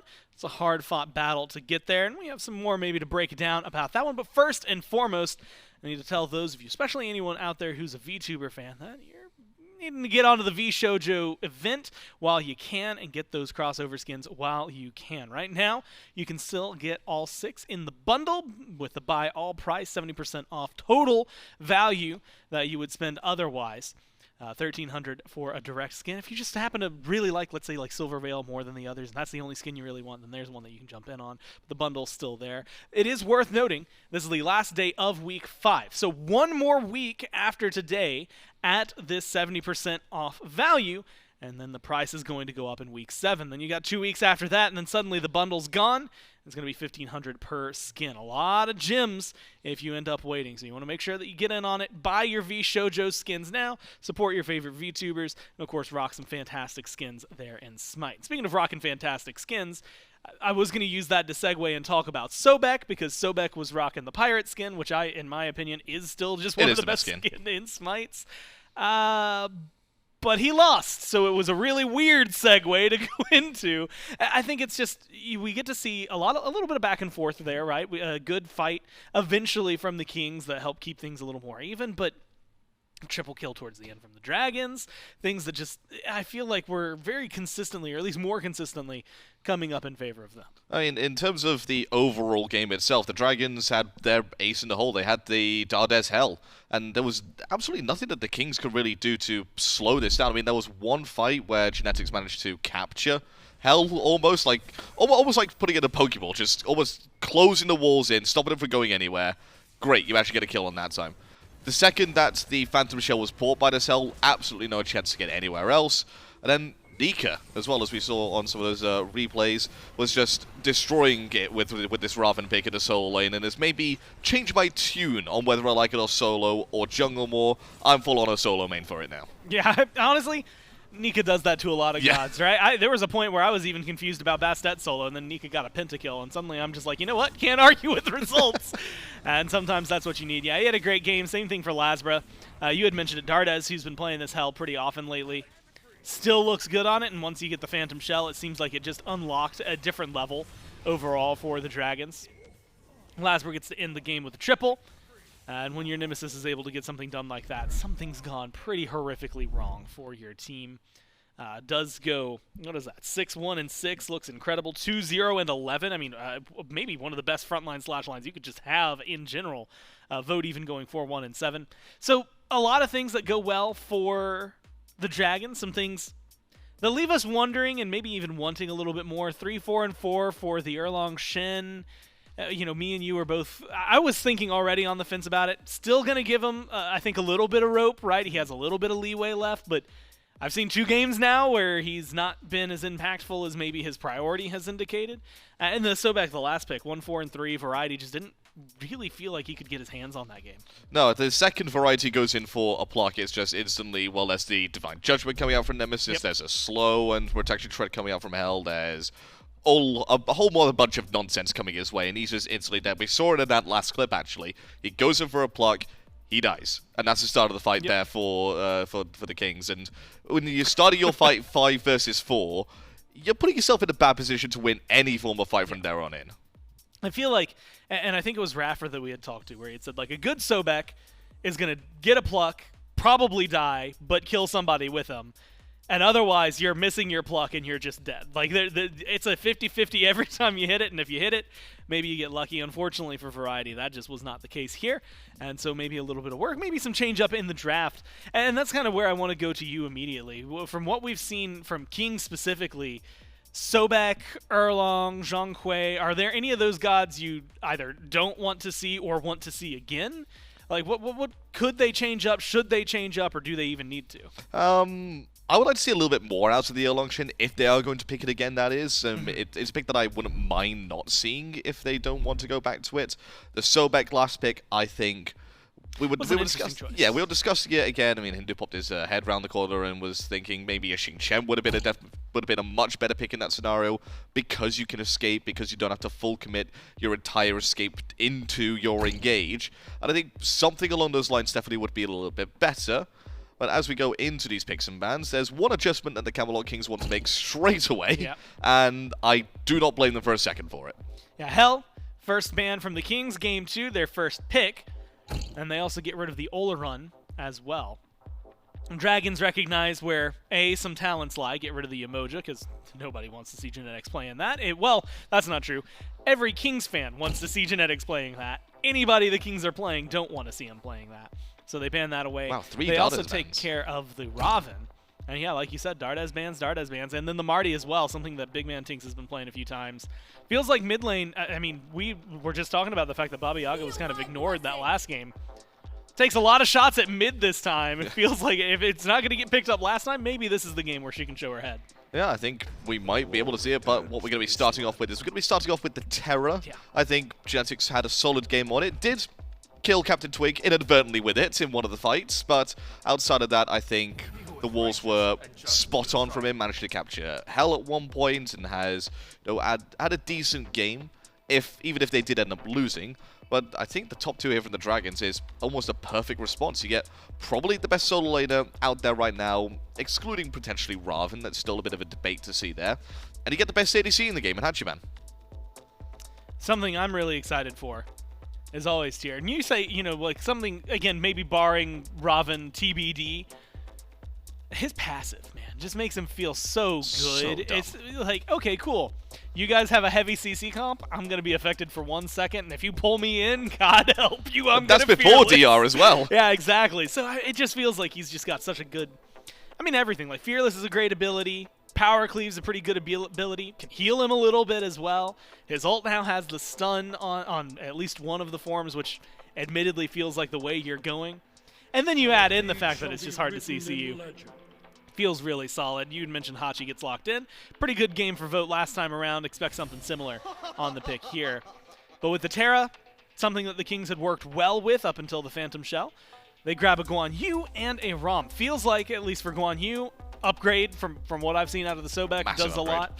And then Rom has just been kind of second fiddle to Hachi, but he's been doing some pretty good work the last few weeks. I mean, given what the Jade Dragons drafted last time, in the fact that they were quite resilient in their builds, I mean, we even saw Dardez picking up a Genji's Guard just to try and keep himself alive a little bit longer in those fights. The Guan Yu is going to be able to provide that protection shred and be able to allow them to deal with these tanks a little bit better. It's not the same as a Nemesis. It's not the same as having a Sunder on your side, but at the very least, you do have that innate protection shred. You do have the ability to go for objectives a little bit easier, and the whole team fight composition here from the Camelot Kings is starting to take shape. I like it a lot better than what they had last game. Yeah, Guan Yu, if he goes in with, let's say, his ult, he at least stuns you, and if he needs to get out of there, he still has a dash to get some distance out. And so maybe that creates definitely, I mean, just difference from what Sobek has. But does create maybe some pressure here on Variety. It feels like when the Kings have been doing well, maybe it's just this year, maybe I'm reading too far into it. I feel like Variety does well. Yeah. For the Kings to do well. And sometimes that bounces back and forth. I feel like it's almost always going to be one player standing up. But Variety's had a pretty good year here. Dragons are going to go back to the Atlas. And I don't really have too many complaints about it, Atlas. Just like there are times when he feels right and Mike makes him feel right. Yeah, and again, it goes back to what we have seen. Again, protection shred, protection shred, protection shred. That seems to be the name of the game, and try and say that 3 times fast. I'm not going to. Yeah, I struggled for the first time, and I then heard I'd say you, and that I 3 was like, times. I don't think I want to try. There's a challenge for chat if anybody wants to try and do that at home. But yeah, protection shred is what Atlas will bring here for the objectives. Yeah, no, Protection shred, because it's the shra. Protection shred. Yeah. Having to do shra. I don't like that. Feels weird in the mouth. Have fun, chat. I'm sure. I don't know about anybody watching, but anytime I hear someone say that, I do immediately, if I'm watching at home, try it. Sometimes you feel like an idiot. Sometimes you just sit there and go, man, that is hard. Maybe I'm just weird, though. But it feels the best when you actually pull it off and you go, yeah, I'm the king. I can do this when they And then can't. you get to lean back and you go, I don't even know why this guy said that was so hard. I did it, no problem. Set gets banned out here by the Dragons. Serket banned out by the Kings. Heba, someone who had been seen a ton of in Phase 1, gets banned out here by the Dragons. And with the changes into this patch that we're in, is Hebo still someone that you could like lock in and feel good about? I think you could always feel good about locking in a Hebo, the man of 4 ultimates, as everybody seems to pretty much call him. I mean, that yellow carpet where you have immense speed up, an immense slowdown, slow immunity. Most people don't like to hit this, but that's probably his most broken ability in the game. That is his best ability. It's the slow immunity that gets me. Oh yeah, it's also the fact that you just chase people indefinitely, and you just have this zone where the opposition literally cannot go, otherwise they are caught in a web of death from the Hebo. So I think every single meta where Hebo is even slightly good, you have to worry about him being a potential pick. It double dips as well, right? I mean, you need to ban a jungler or a mid laner, and you just choose one that can do both.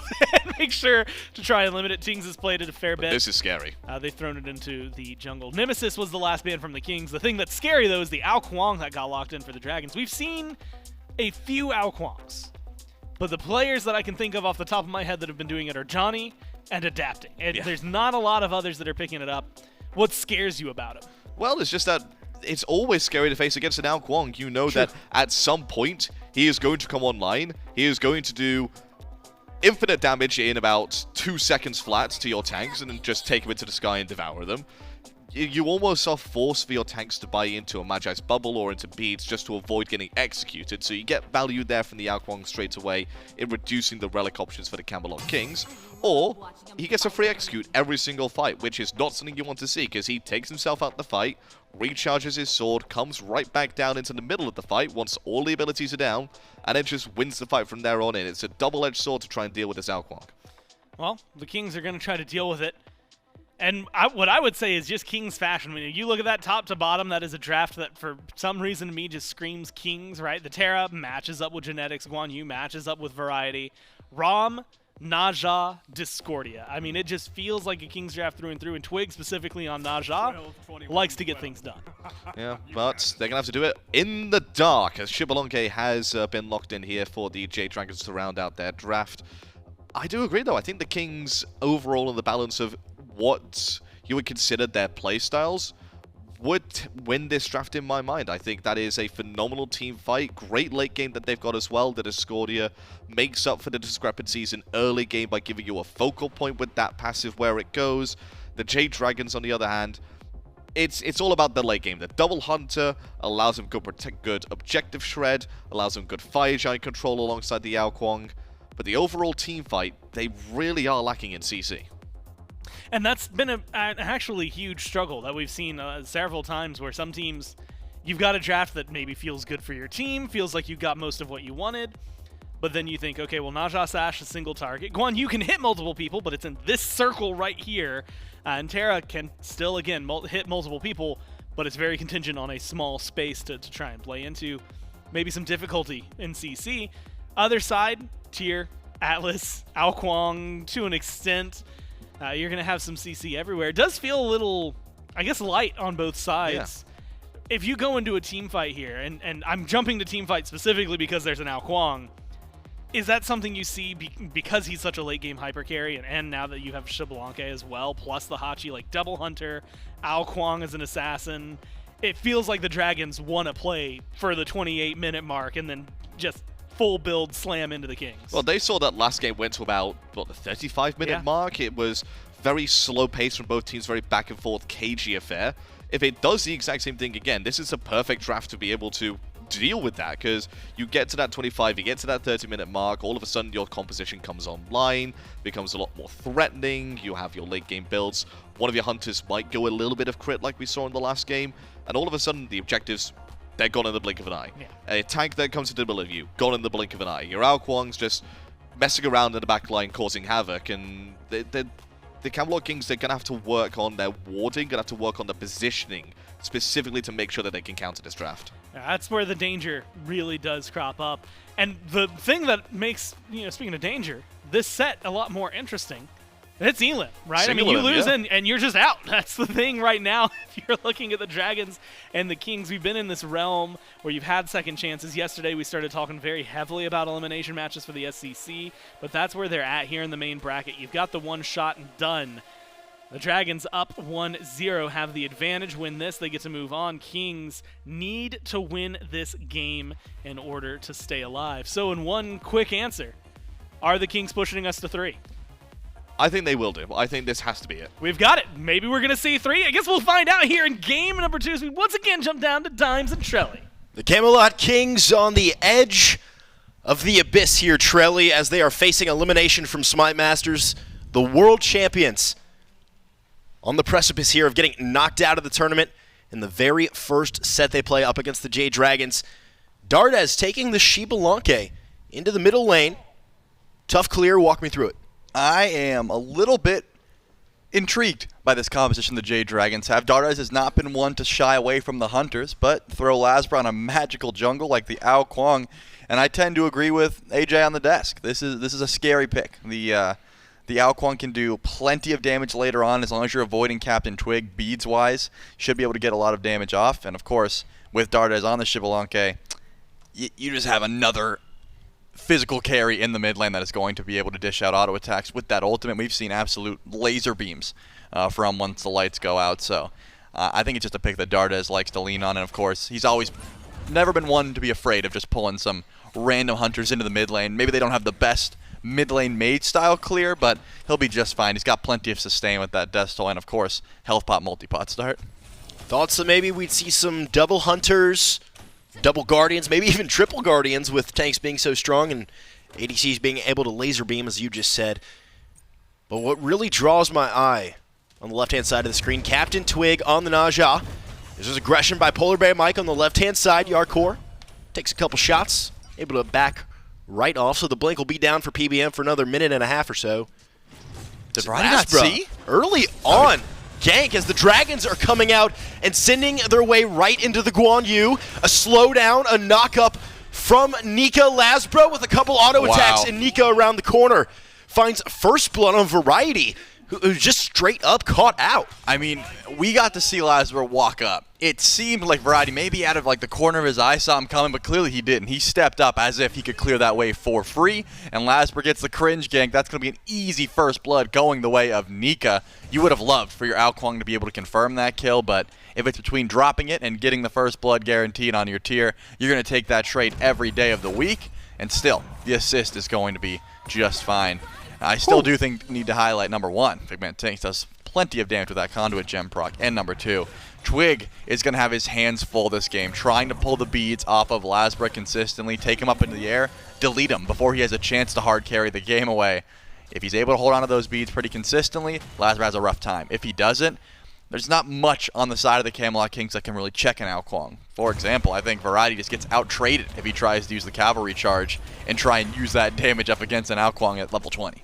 What is the interaction exactly between CaptainTwig, the Windfire Wheels, and the LASBRA ultimate? So if you Windfire Wheels and then you use...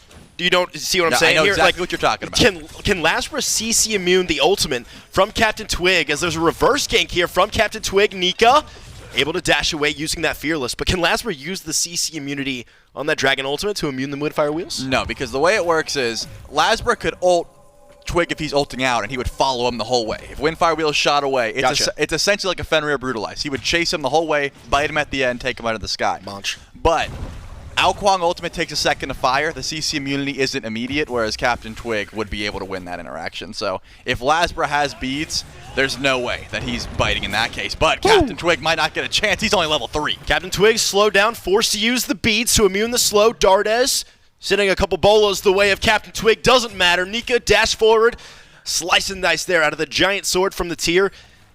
And a little bit of an invasion while you're at it. Why not? I mean, 2 kills going the way of Nika. This is a disgusting start. I mean, we've been watching this tournament for a couple days now, and you know what pick has been pretty polarizing in the solo lane?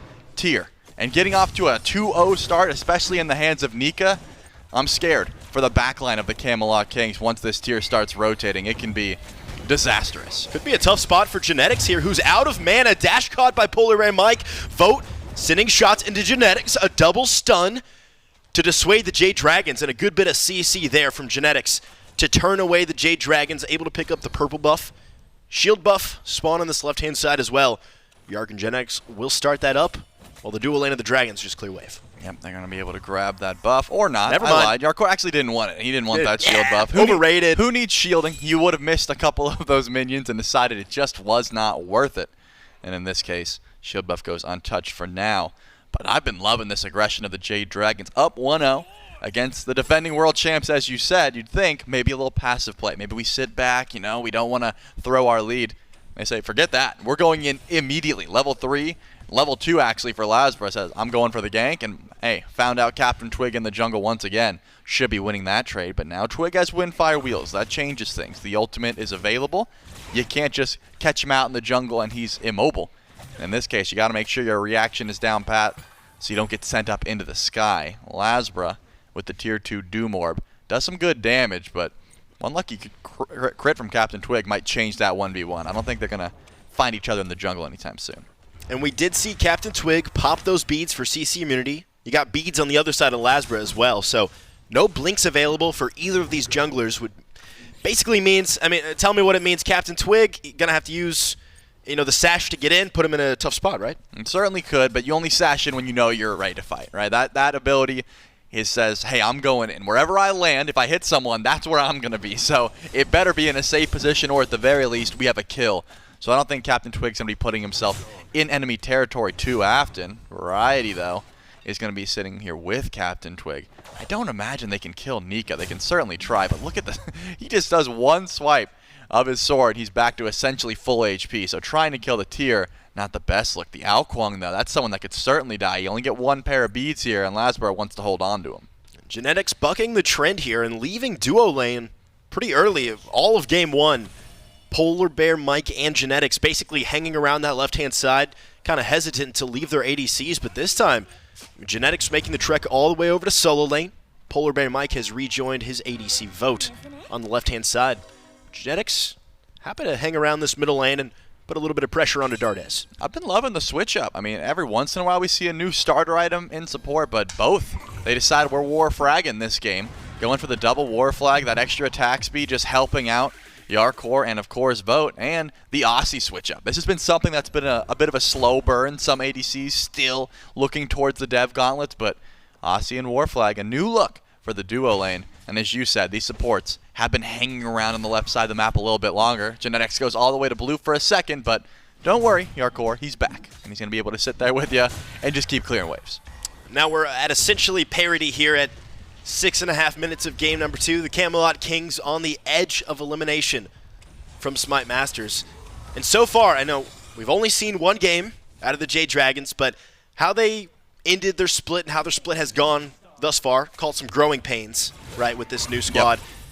Been looking fantastic so far in this first game of SMITE. Yep, got to be called out there. They had some rough patches early on, but so far I've been looking real clean. I've liked the switch-ups, not only in their picks and bans, of course, which can always be something interesting, but Mike has been playing his more aggressive self and stepping forward, was creating a lot of space. In my mind, definitely one of the MVPs from game number 1.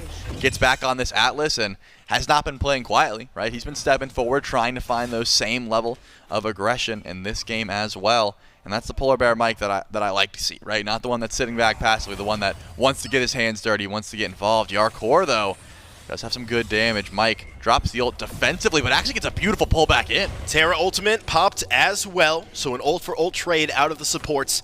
It's going to come up nil for either side. LASBRA and CaptainTwig boxing out in the jungle. A sash onto the Alkwang, who has all those dragons surrounding his body. Windfire Wheels and a slam down from CaptainTwig. Lights out. BigManTingz makes the rotation as well, and LASBRA able to walk his way out. Sash off the mark there, and a drop kill from CaptainTwig. I cannot believe that. LASBRA held the beads, or maybe he just didn't have the reaction time to beads. I assume that he held them. Yeah, we'll say he because BigManTingz was nearby. If that apple connects, it doesn't matter your juke shoes, you're dead. But Tingz was not in position to go for it.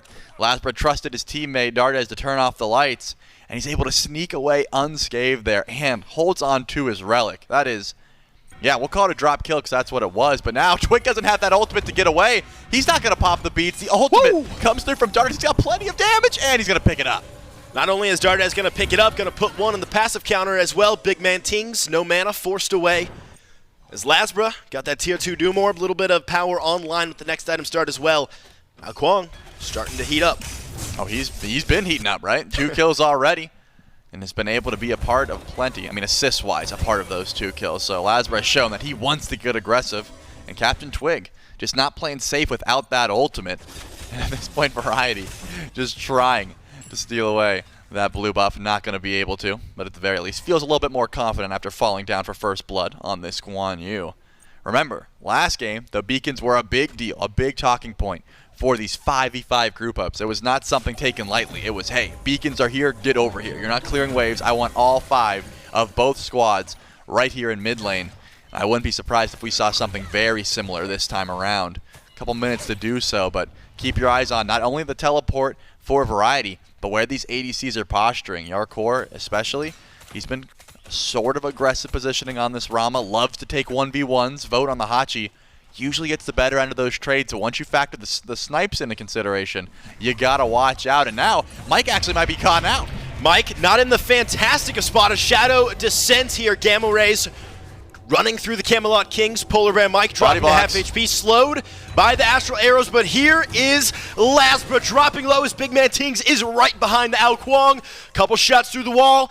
Jarcorrr in the air, snipes raining down, not on LASBRA, but on PolarBearMike, who falls to CaptainTwig. Dardez in a terrible position, rising Jaguar away for the mid laner. Here comes the horsey. Variety slams down onto both. BigManTingz finishes it off. CaptainTwig finds himself a double Gold Fury online. It's only 10 minutes, no Stygian Beacon. It's Nika, it's Dardez to defend this objective. Nika's pretty tanky here, 2-0. This tier has a lot of ground to make up, and remember, he's got that stun on his ultimate. He's going in. On the ground, a stun only onto one. Nika taking the brunt of the damage. The Camelot Kings take down the Gold Fury, fearless away for the tier, and the Camelot Kings find a lead in game number 2. I cannot believe that LASBRA decides to stick around. I mean, Jarcorrr goes in for the snipes. Ao Kuang was surely dead because Jarcorrr does not miss those, but he goes for the guaranteed kill and just helps out with PBM. LASBRA goes, okay, I get a second life. I'm going to go back to base. Unfortunately, Vote gets caught out as well.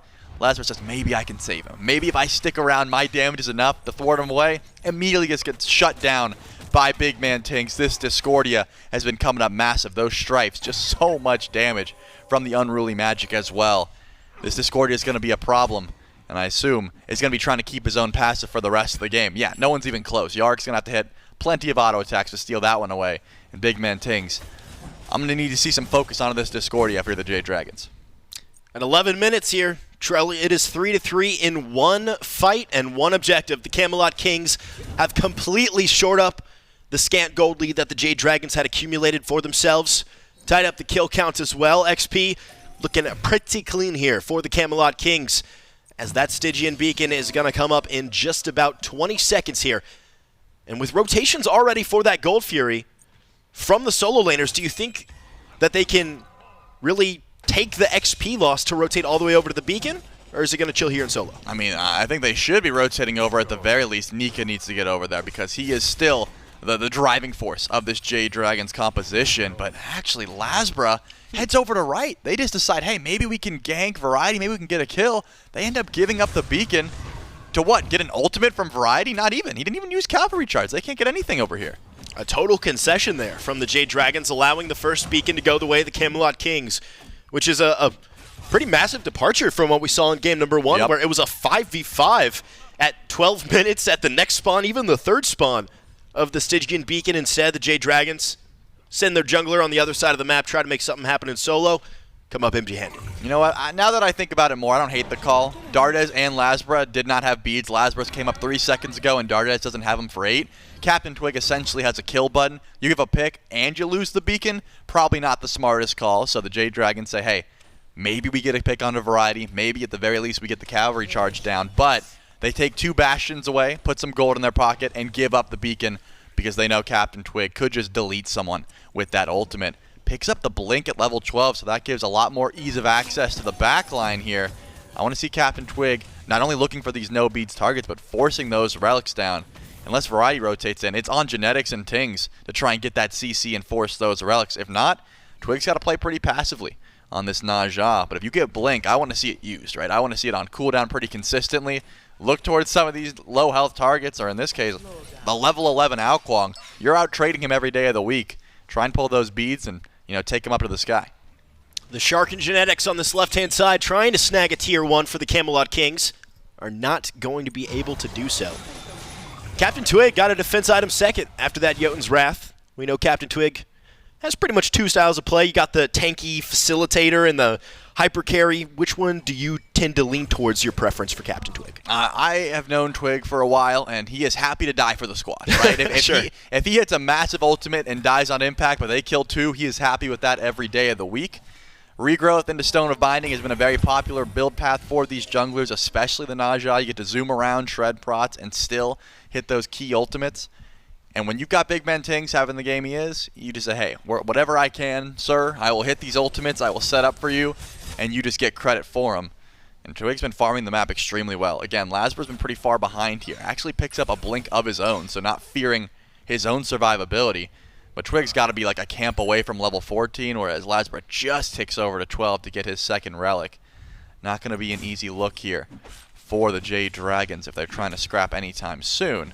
But of course, I still do think this tier can be a driving force. If Nika does decide to rotate anytime soon, he just finished a massive magical defense item, probably fearing what BigManTingz can do on this disco. That Oni Hunter's Garb is definitely going to get its money's worth once he decides to group up. Pyromancer back on the map as we speak here. Primal Fury online as well. Couple of neutral objectives for both of these squads to take some looks at. LASBRA starts up the Pyro. Decides better of it and backs off there. I think he was losing that 1v1. maybe a little bit. CaptainTwig rotating on this left-hand side. Would love to take out Vote before taking out a Primal Fury, but Vote, tons of survivability with that mounted archery. Got the beads in the Aegis online. Pretty much impossible to kill at this stage in the games. CaptainTwig hanging around this left-hand side. Perhaps starting up this Gold Fury. BigManTingz sure to make the rotation in just a moment here. Variety is joining the rest of the squad from the solo lane as Nika pushes up. Primal Fury the target. Primal Fury dropping to half HP. It's PBM and Vote completely conceding yet one more objective to the Camelot Kings. The Jade Dragons, that's 2 objectives in a row. They've just completely walked away from. What is the mentality there? What are they waiting to spin up to really start to contest some things that the Camelot Kings are grabbing for free? Well, the mentality was clear. Let's go for Pyromancer instead, but Variety just stood there and said, do it. Go ahead, let's see what happens. And they called the bluff and said, or they didn't call the bluff, they said, okay, yeah, he's scary, let's just go. They didn't go in for the free Pyromancer. Instead, they just go in for the tier 1 tower over on right. Nika's able to grab that one. They lose the Fury, and I assume Jarcorrr rotates over to Pyromancer immediately. That's what I would do. The Camelot Kings have the ability to just go in for the Pyro again and just grab it essentially for free. They've got the presence, they've got plenty of damage. But it looks like they're against it. Jarcorrr wants to go back over to left. His purple buff spawning in. Doesn't want to concede that much farm. Mentality-wise, though, it's clear the Jade Dragons don't feel like they win the fight with LASBRA this far down. He's level 13 at 16 minutes, going on 17.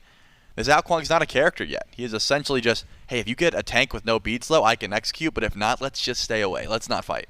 Is there an item or a level, not just for LASBRA, anyone on the Jade Dragons? Is there a particular power spike or a level that you're looking for one god to hit where the Jade Dragons are comfortable contesting objectives? I would say that because they've got double ADC, they want full items, right? If they can stall out and not fight until EFG, that benefits the Jade Dragons. Not to say the Camelot Kings are afraid of that because their late game is also phenomenal with Discordia and, of course, Rama. They're just only getting better.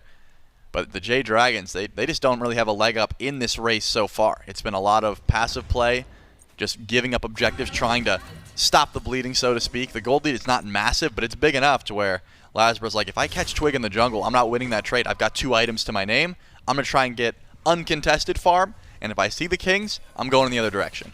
Genetics kicking off the Pyromancer. It's CaptainTwig and BigManTingz hovering around that objective. Variety sending a little bit of shred the way of Nika there. Gets locked in between the walls of Terra. Little monolith just for fun as well. Dardez has made the rotation. As it's a solo Jarcorrr pushing up in the left-hand lane. Got LASBRA hanging around solo. Bit of a heat check here for the Camelot Kings, not willing to commit to the Pyro. Yeah, and unfortunately, Vote rotated out early, right? Jarcorrr clears the wave, then heads over to the beacon on time. Vote has to go back if he wants to catch that wave, which means the Camelot Kings get this beacon for absolute free. No one from the Jade Dragons wants to step up. In fact, LASBRA says, you mind if I take your wave? Nika, I know you're the only one who's ahead right now, but I'm going to have to take some of that farm because I need a way to play catch-up. And it's not the biggest deal. Nika should be just fine farm-wise. He's level 17, 2-0. This tier is about as tanky as he's going to get, and will continue to try and get some more DPS online if possible.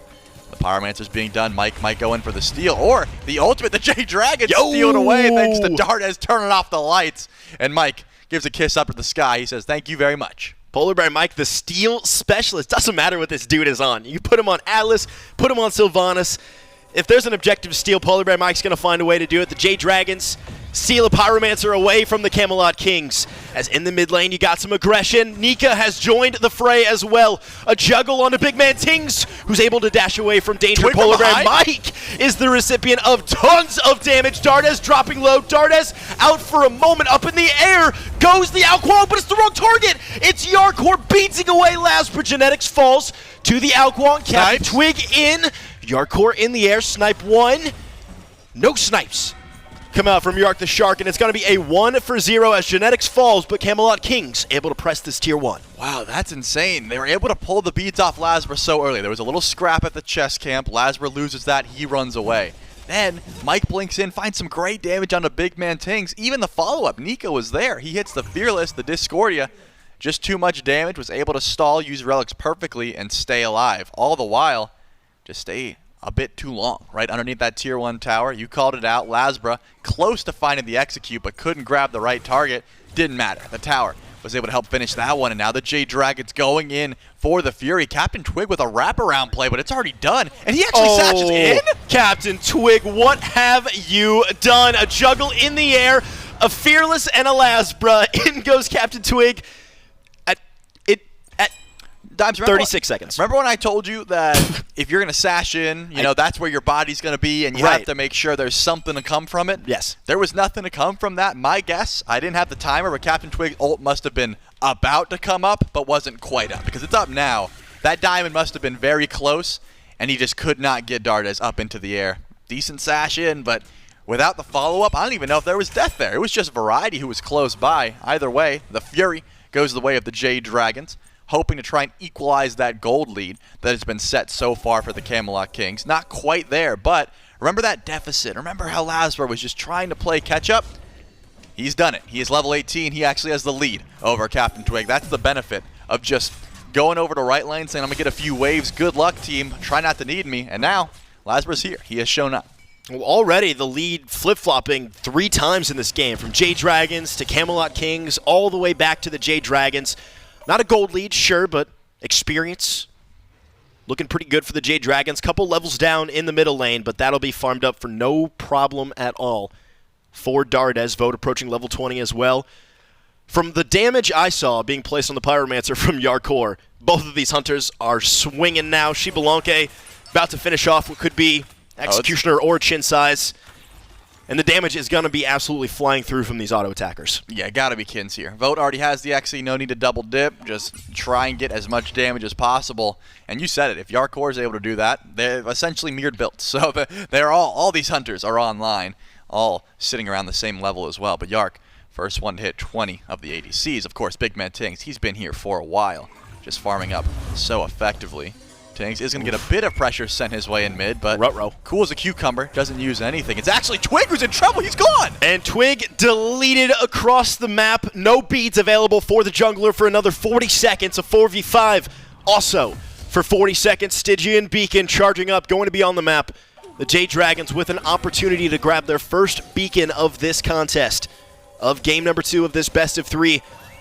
Some elimination time. The Camelot Kings fighting back. They're going into the Jade Dragons. It's Nika surrounded by 3 members of the Camelot Kings.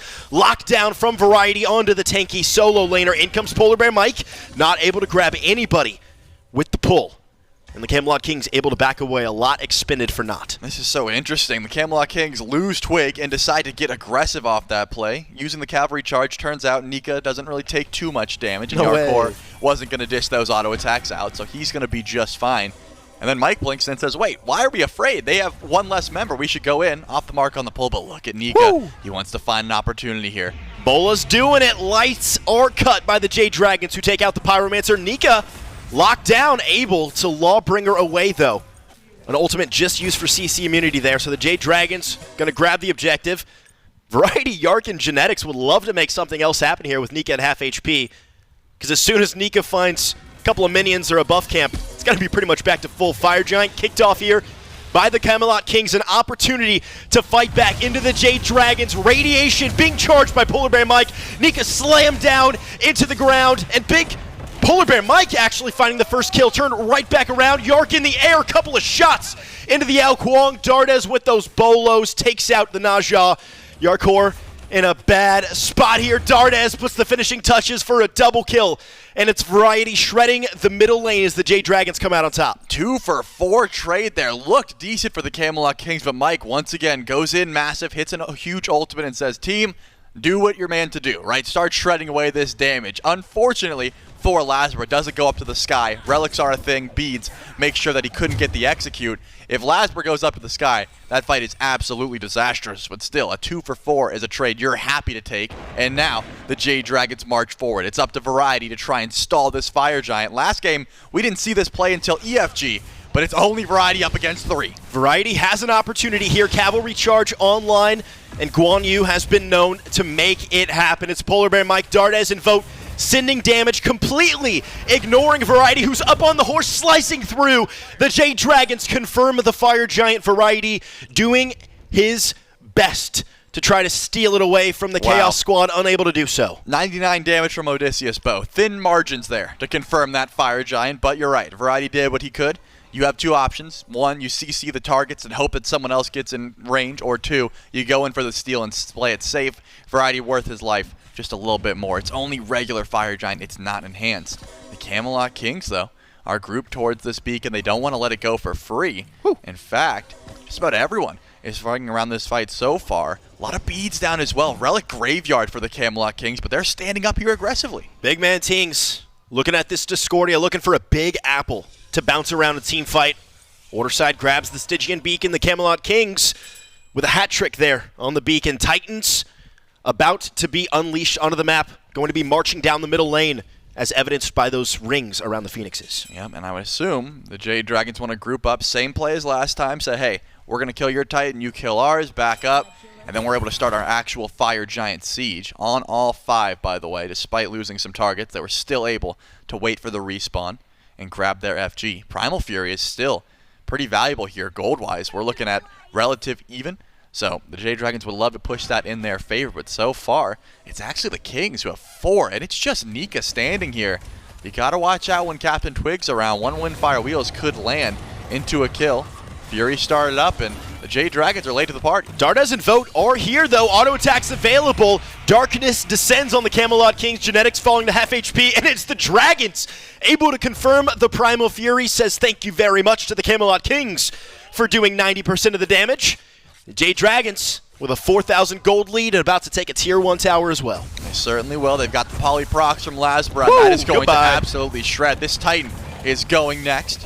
So the Camelot Kings are not going to get the chance to push with their Titan, whereas the Jade Dragons, they can step forward and use this as a siege juggernaut just to step forward and look towards this objective. It's rare that we see the Titans actually pushed with because of how quickly these teams want to get them off the map, but Chaos Titans here, and they're stepping forward. It's a 5v5, no darkness for Dardez. The Titans swinging away at the tier 2 tower. The Camelot Kings not willing to invest in a tier 2 defense. The Jade Dragons not willing to invest in a Phoenix push with the Chaos Titan falling.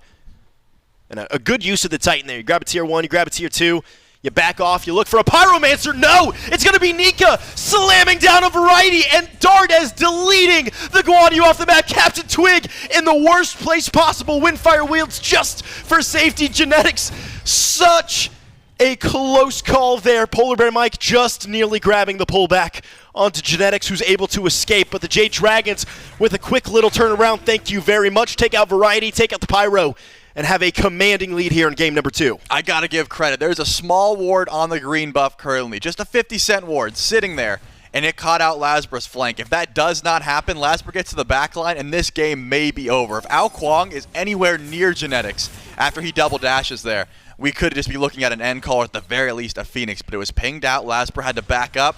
Because of that, he had to go the whole way around, couldn't find a blink in, couldn't get invested in that team fight, and they're only able to pick up Variety for their troubles. But the Jade Dragons still happy with that trade.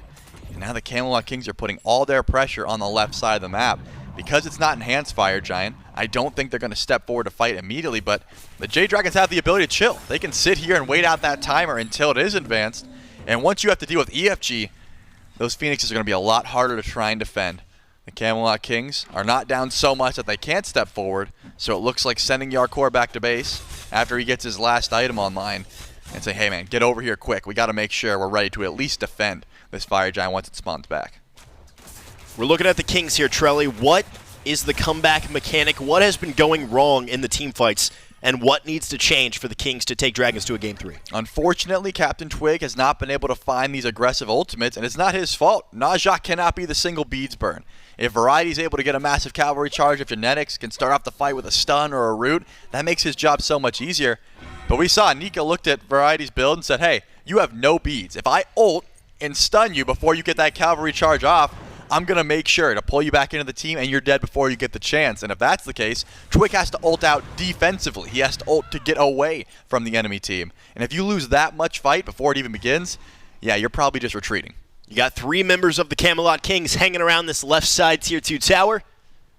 Got the jungler and the support hanging out in middle lane. The Jade Dragons, though, with absolutely zero intentions of sieging down the left-hand side as Fire Giant spawns on the map enhanced in just about 10 seconds here. Nika already in position. Camelot Kings following the Jade Dragons, moving on to the right side of the map. It's going to be an FG fight in just a moment here, Trells. Certainly is. Remember, EFG has spawned in. 30 minutes. We've hit it. And now it's time for the Camelot Kings to try and step forward. Again, beads burn has to be key here. CaptainTwig cannot find easy targets, but PBM would be a great target if he can find it, and the CC's good. Mike's gone. Gone! Jarcorrr picks up the support for the Jade Dragons. For almost nothing, BigManTingz chucked out that apple from the Discordia, but nothing else invested there from the Camelot Kings. One Sunder, sure, from Genetics. Power play for the Camelot Kings for the next 45 seconds here. Trelly as the Camelot Kings start up the Fire Giant. Plenty still online here for the Jade Dragons. Eyes on Las. He's on who's ward. Rotating around, spotted out by the Camelot Kings, who can immediately turn and burn on this immobile Ao Kuang, able to use the water illusion to escape Phoenix? the clutches of the Camelot Kings. Wave is pushing up in the middle lane here, Trelly. The Jade Dragons, I mean, if they do, they are essentially giving up this Fire Giant. Dardez voted Nika. Nika grabs a stun onto Genetics, immediately pops the Terra ultimate in return, so Nika no follow-up off of that Lawbring over the top. LASBRA wants to go in, thinks better of it. Smart call. And it's a back off from both these squads. Yeah, I think the Jade Dragons recognize, hold up, if LASBRA goes in for the Phoenix, maybe we get it, but then the Camelot Kings get EFG and they march down mid and don't care about the minions. But if we fake it engage, Mike's up in 3 seconds, and the Advanced Fire Giant does not go down. So Nika ults in, immediately bails, and that was enough to say, hey, maybe we should back up. Maybe we should try and reset. Before you know it, PolarBearMike has respawned, and the Enhanced Fire Giant opportunity for the Camelot Kings has came and went. But they're stepping forward together. CaptainTwig is the driving force behind this team so far. And the Jade Dragons, I mean, the second this Oni Fury goes down, there's going to be a sound cue. The Kings will know they've got at least 2 members on the left side of the map. And they should feel confident, at least trying to force an engage here. But they have not been able to pull the beads. I mean, LASBRA, Dardez, and Vote all have them available. But Mike now knows, if he's standing at the forefront of a fight, he gets sundered and taken up into the sky, or at least just any bit of CC. He's not going to live very long. Jarcorr's got a rocket launcher in that ROM. I mean, at this point, full build, killer attack speed, tons of damage online. Nika looking for a big Fearless, unable to find one. A 4-man Lawbringer. Nika bringing the pain. PolarBearMike takes out BigManTingz, and a double pull in from the Atlas. Up in the air goes Jarcorrr just to buy time. But the Camelot Kings falling down to the Jade Dragons. It's only CaptainTwig after a miracle engaged by Nika. The Jade Dragons say, we don't need your Fire Giant, as they march down middle lane. I cannot believe how much damage Nika just did. That glorious Pridwin proc destroyed this Discordia. And once Tings is gone, your fight looks so much worse. CaptainTwig is going to be chased till the ends of the earth, and LASBRA and Vote have plenty of DPS. There's no one to spawn in for 25 seconds. The Jade Dragons just shut out the Camelot Kings. CaptainTwig can only look on in dismay as the Jade Dragons 2-0 the Camelot Kings and eliminate the defending world champions from SMITE Masters. What a fantastic play there from Nika. I still can't believe the Camelot Kings siege forward. They're behind a little bit. They say, hey, free tier 2. What's the worst that could happen? It's not like a tier is going to scorching blink onto 4 of us, and then the lights go out, and your comms are muddled. That's the strength of this Xbalanque. A Titan siege, a Phoenix siege, a tower siege turns into, let's get as far away from here as possible. But with all that CC coming from tier, you can't escape. The Jade Dragons coming into SMITE Masters, I think, with something to prove. Oh, yeah. Here, Trelly. And who better than to prove your mettle up against the defending world champions, not taking it to a Game 3. Who needs 3 games, Trelly? It's a 2-0 for the Camelot King. Excuse me, for the Jade Dragons over the Camelot Kings. Very commanding. I was very impressed. And remember, this all starts from early on. LASBRA goes over to solo lane at level 2 and says, hey, I'm going to gank variety. Hopefully I get the first blood, but hey, what happens if we give it to Nika? Not like the tier is going to be that destructive. It was, and it was a problem, and it continued to be a problem. 2-0. Jade Dragons knock out the Camelot Kings. Gore and AJ, break it all down for us. Well, first and foremost, I have to repeat and echo that 2-0 Dragons over Kings. If you drop at the very beginning of the season, then everybody's thinking you're blasphemous. These teams, nothing like that's going to happen, but over the last few weeks, the Dragons have shown us exactly what they have to offer. And Alpha Jackal, there's a lot in that game that goes well for the Dragons, some that goes well for the Kings. That last fight, though, just feels so explosive. I mean, Nika's everything about it feels really good.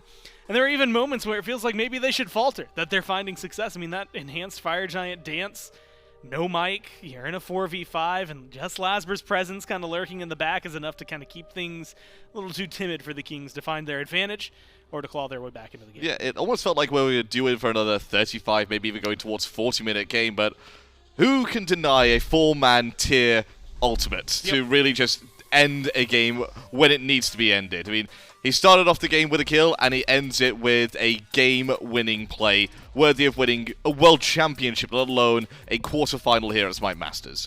There are moments, I would argue, like that one, where things technically go wrong, right? You don't get the execute target, but you still get a kill.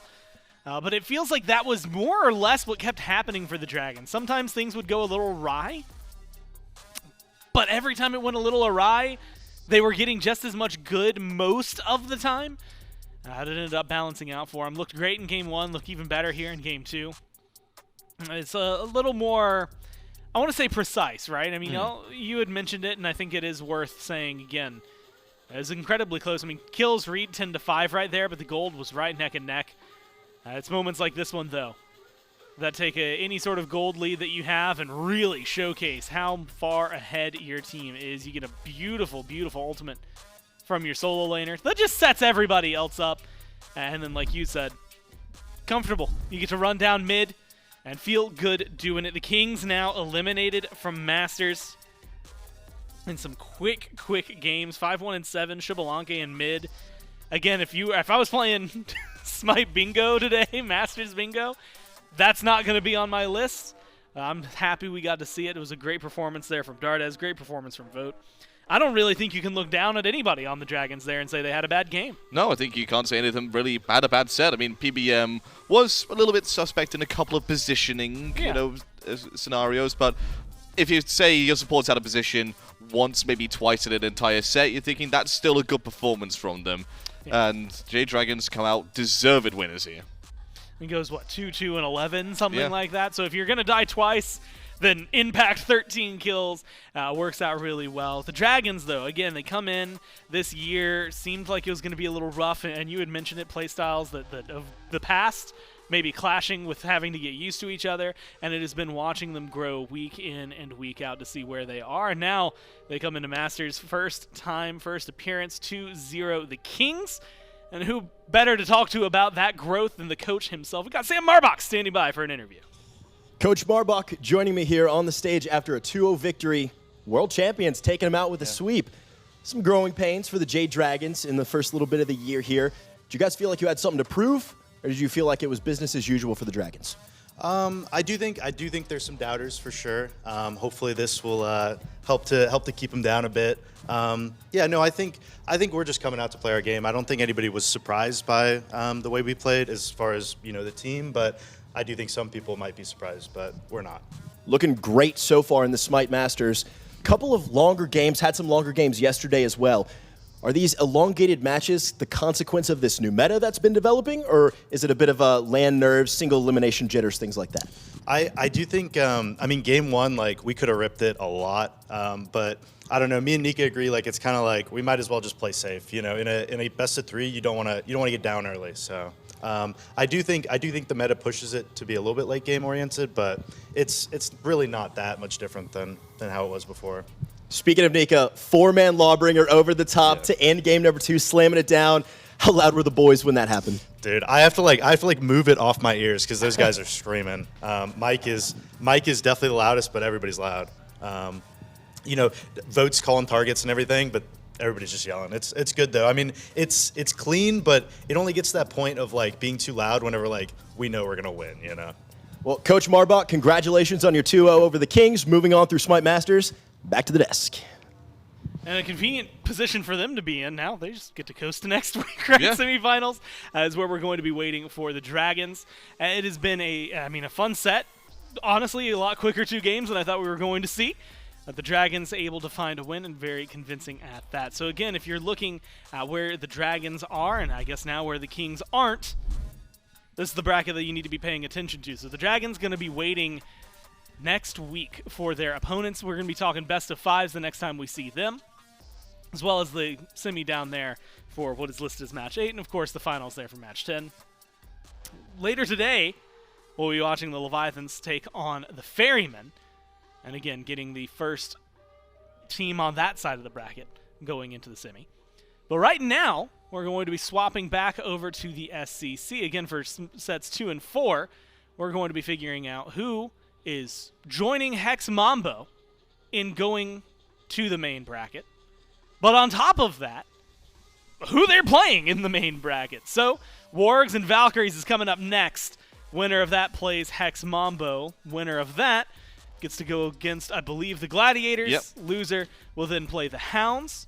And then they'll play in the main bracket into their own quarterfinals, into their own potentially semifinals, into their own maybe finals, depending on how things shake out. So a couple more sets for these guys to go. Still elimination on the line here for the SCC. So a team that just went home in the Kings, a team about to go home in either the Valkyries or the Wargs, then another team that's going to go home in the 3rd set, and then the 4th set, at least it's finally seeding. They get to, they get to wipe their forehead and feel a little safer. Yeah, it's a little bit of a chill set going to be in the final one. Might be a potential for a little bit of off-meta picks, bit of a, you know, I want to say troll set, but I'd say it's a little bit less pressure on them in that set. But there is there's some sparks on Twitter, right? Oh, yeah. And so maybe some vitriol that comes from external sources here. We'll figure out how that one's going to shake out, though, right up next. Valkyries taking on the Wargs. Make sure you stay tuned, stay seated, and we'll be right back with more of SMITE Masters.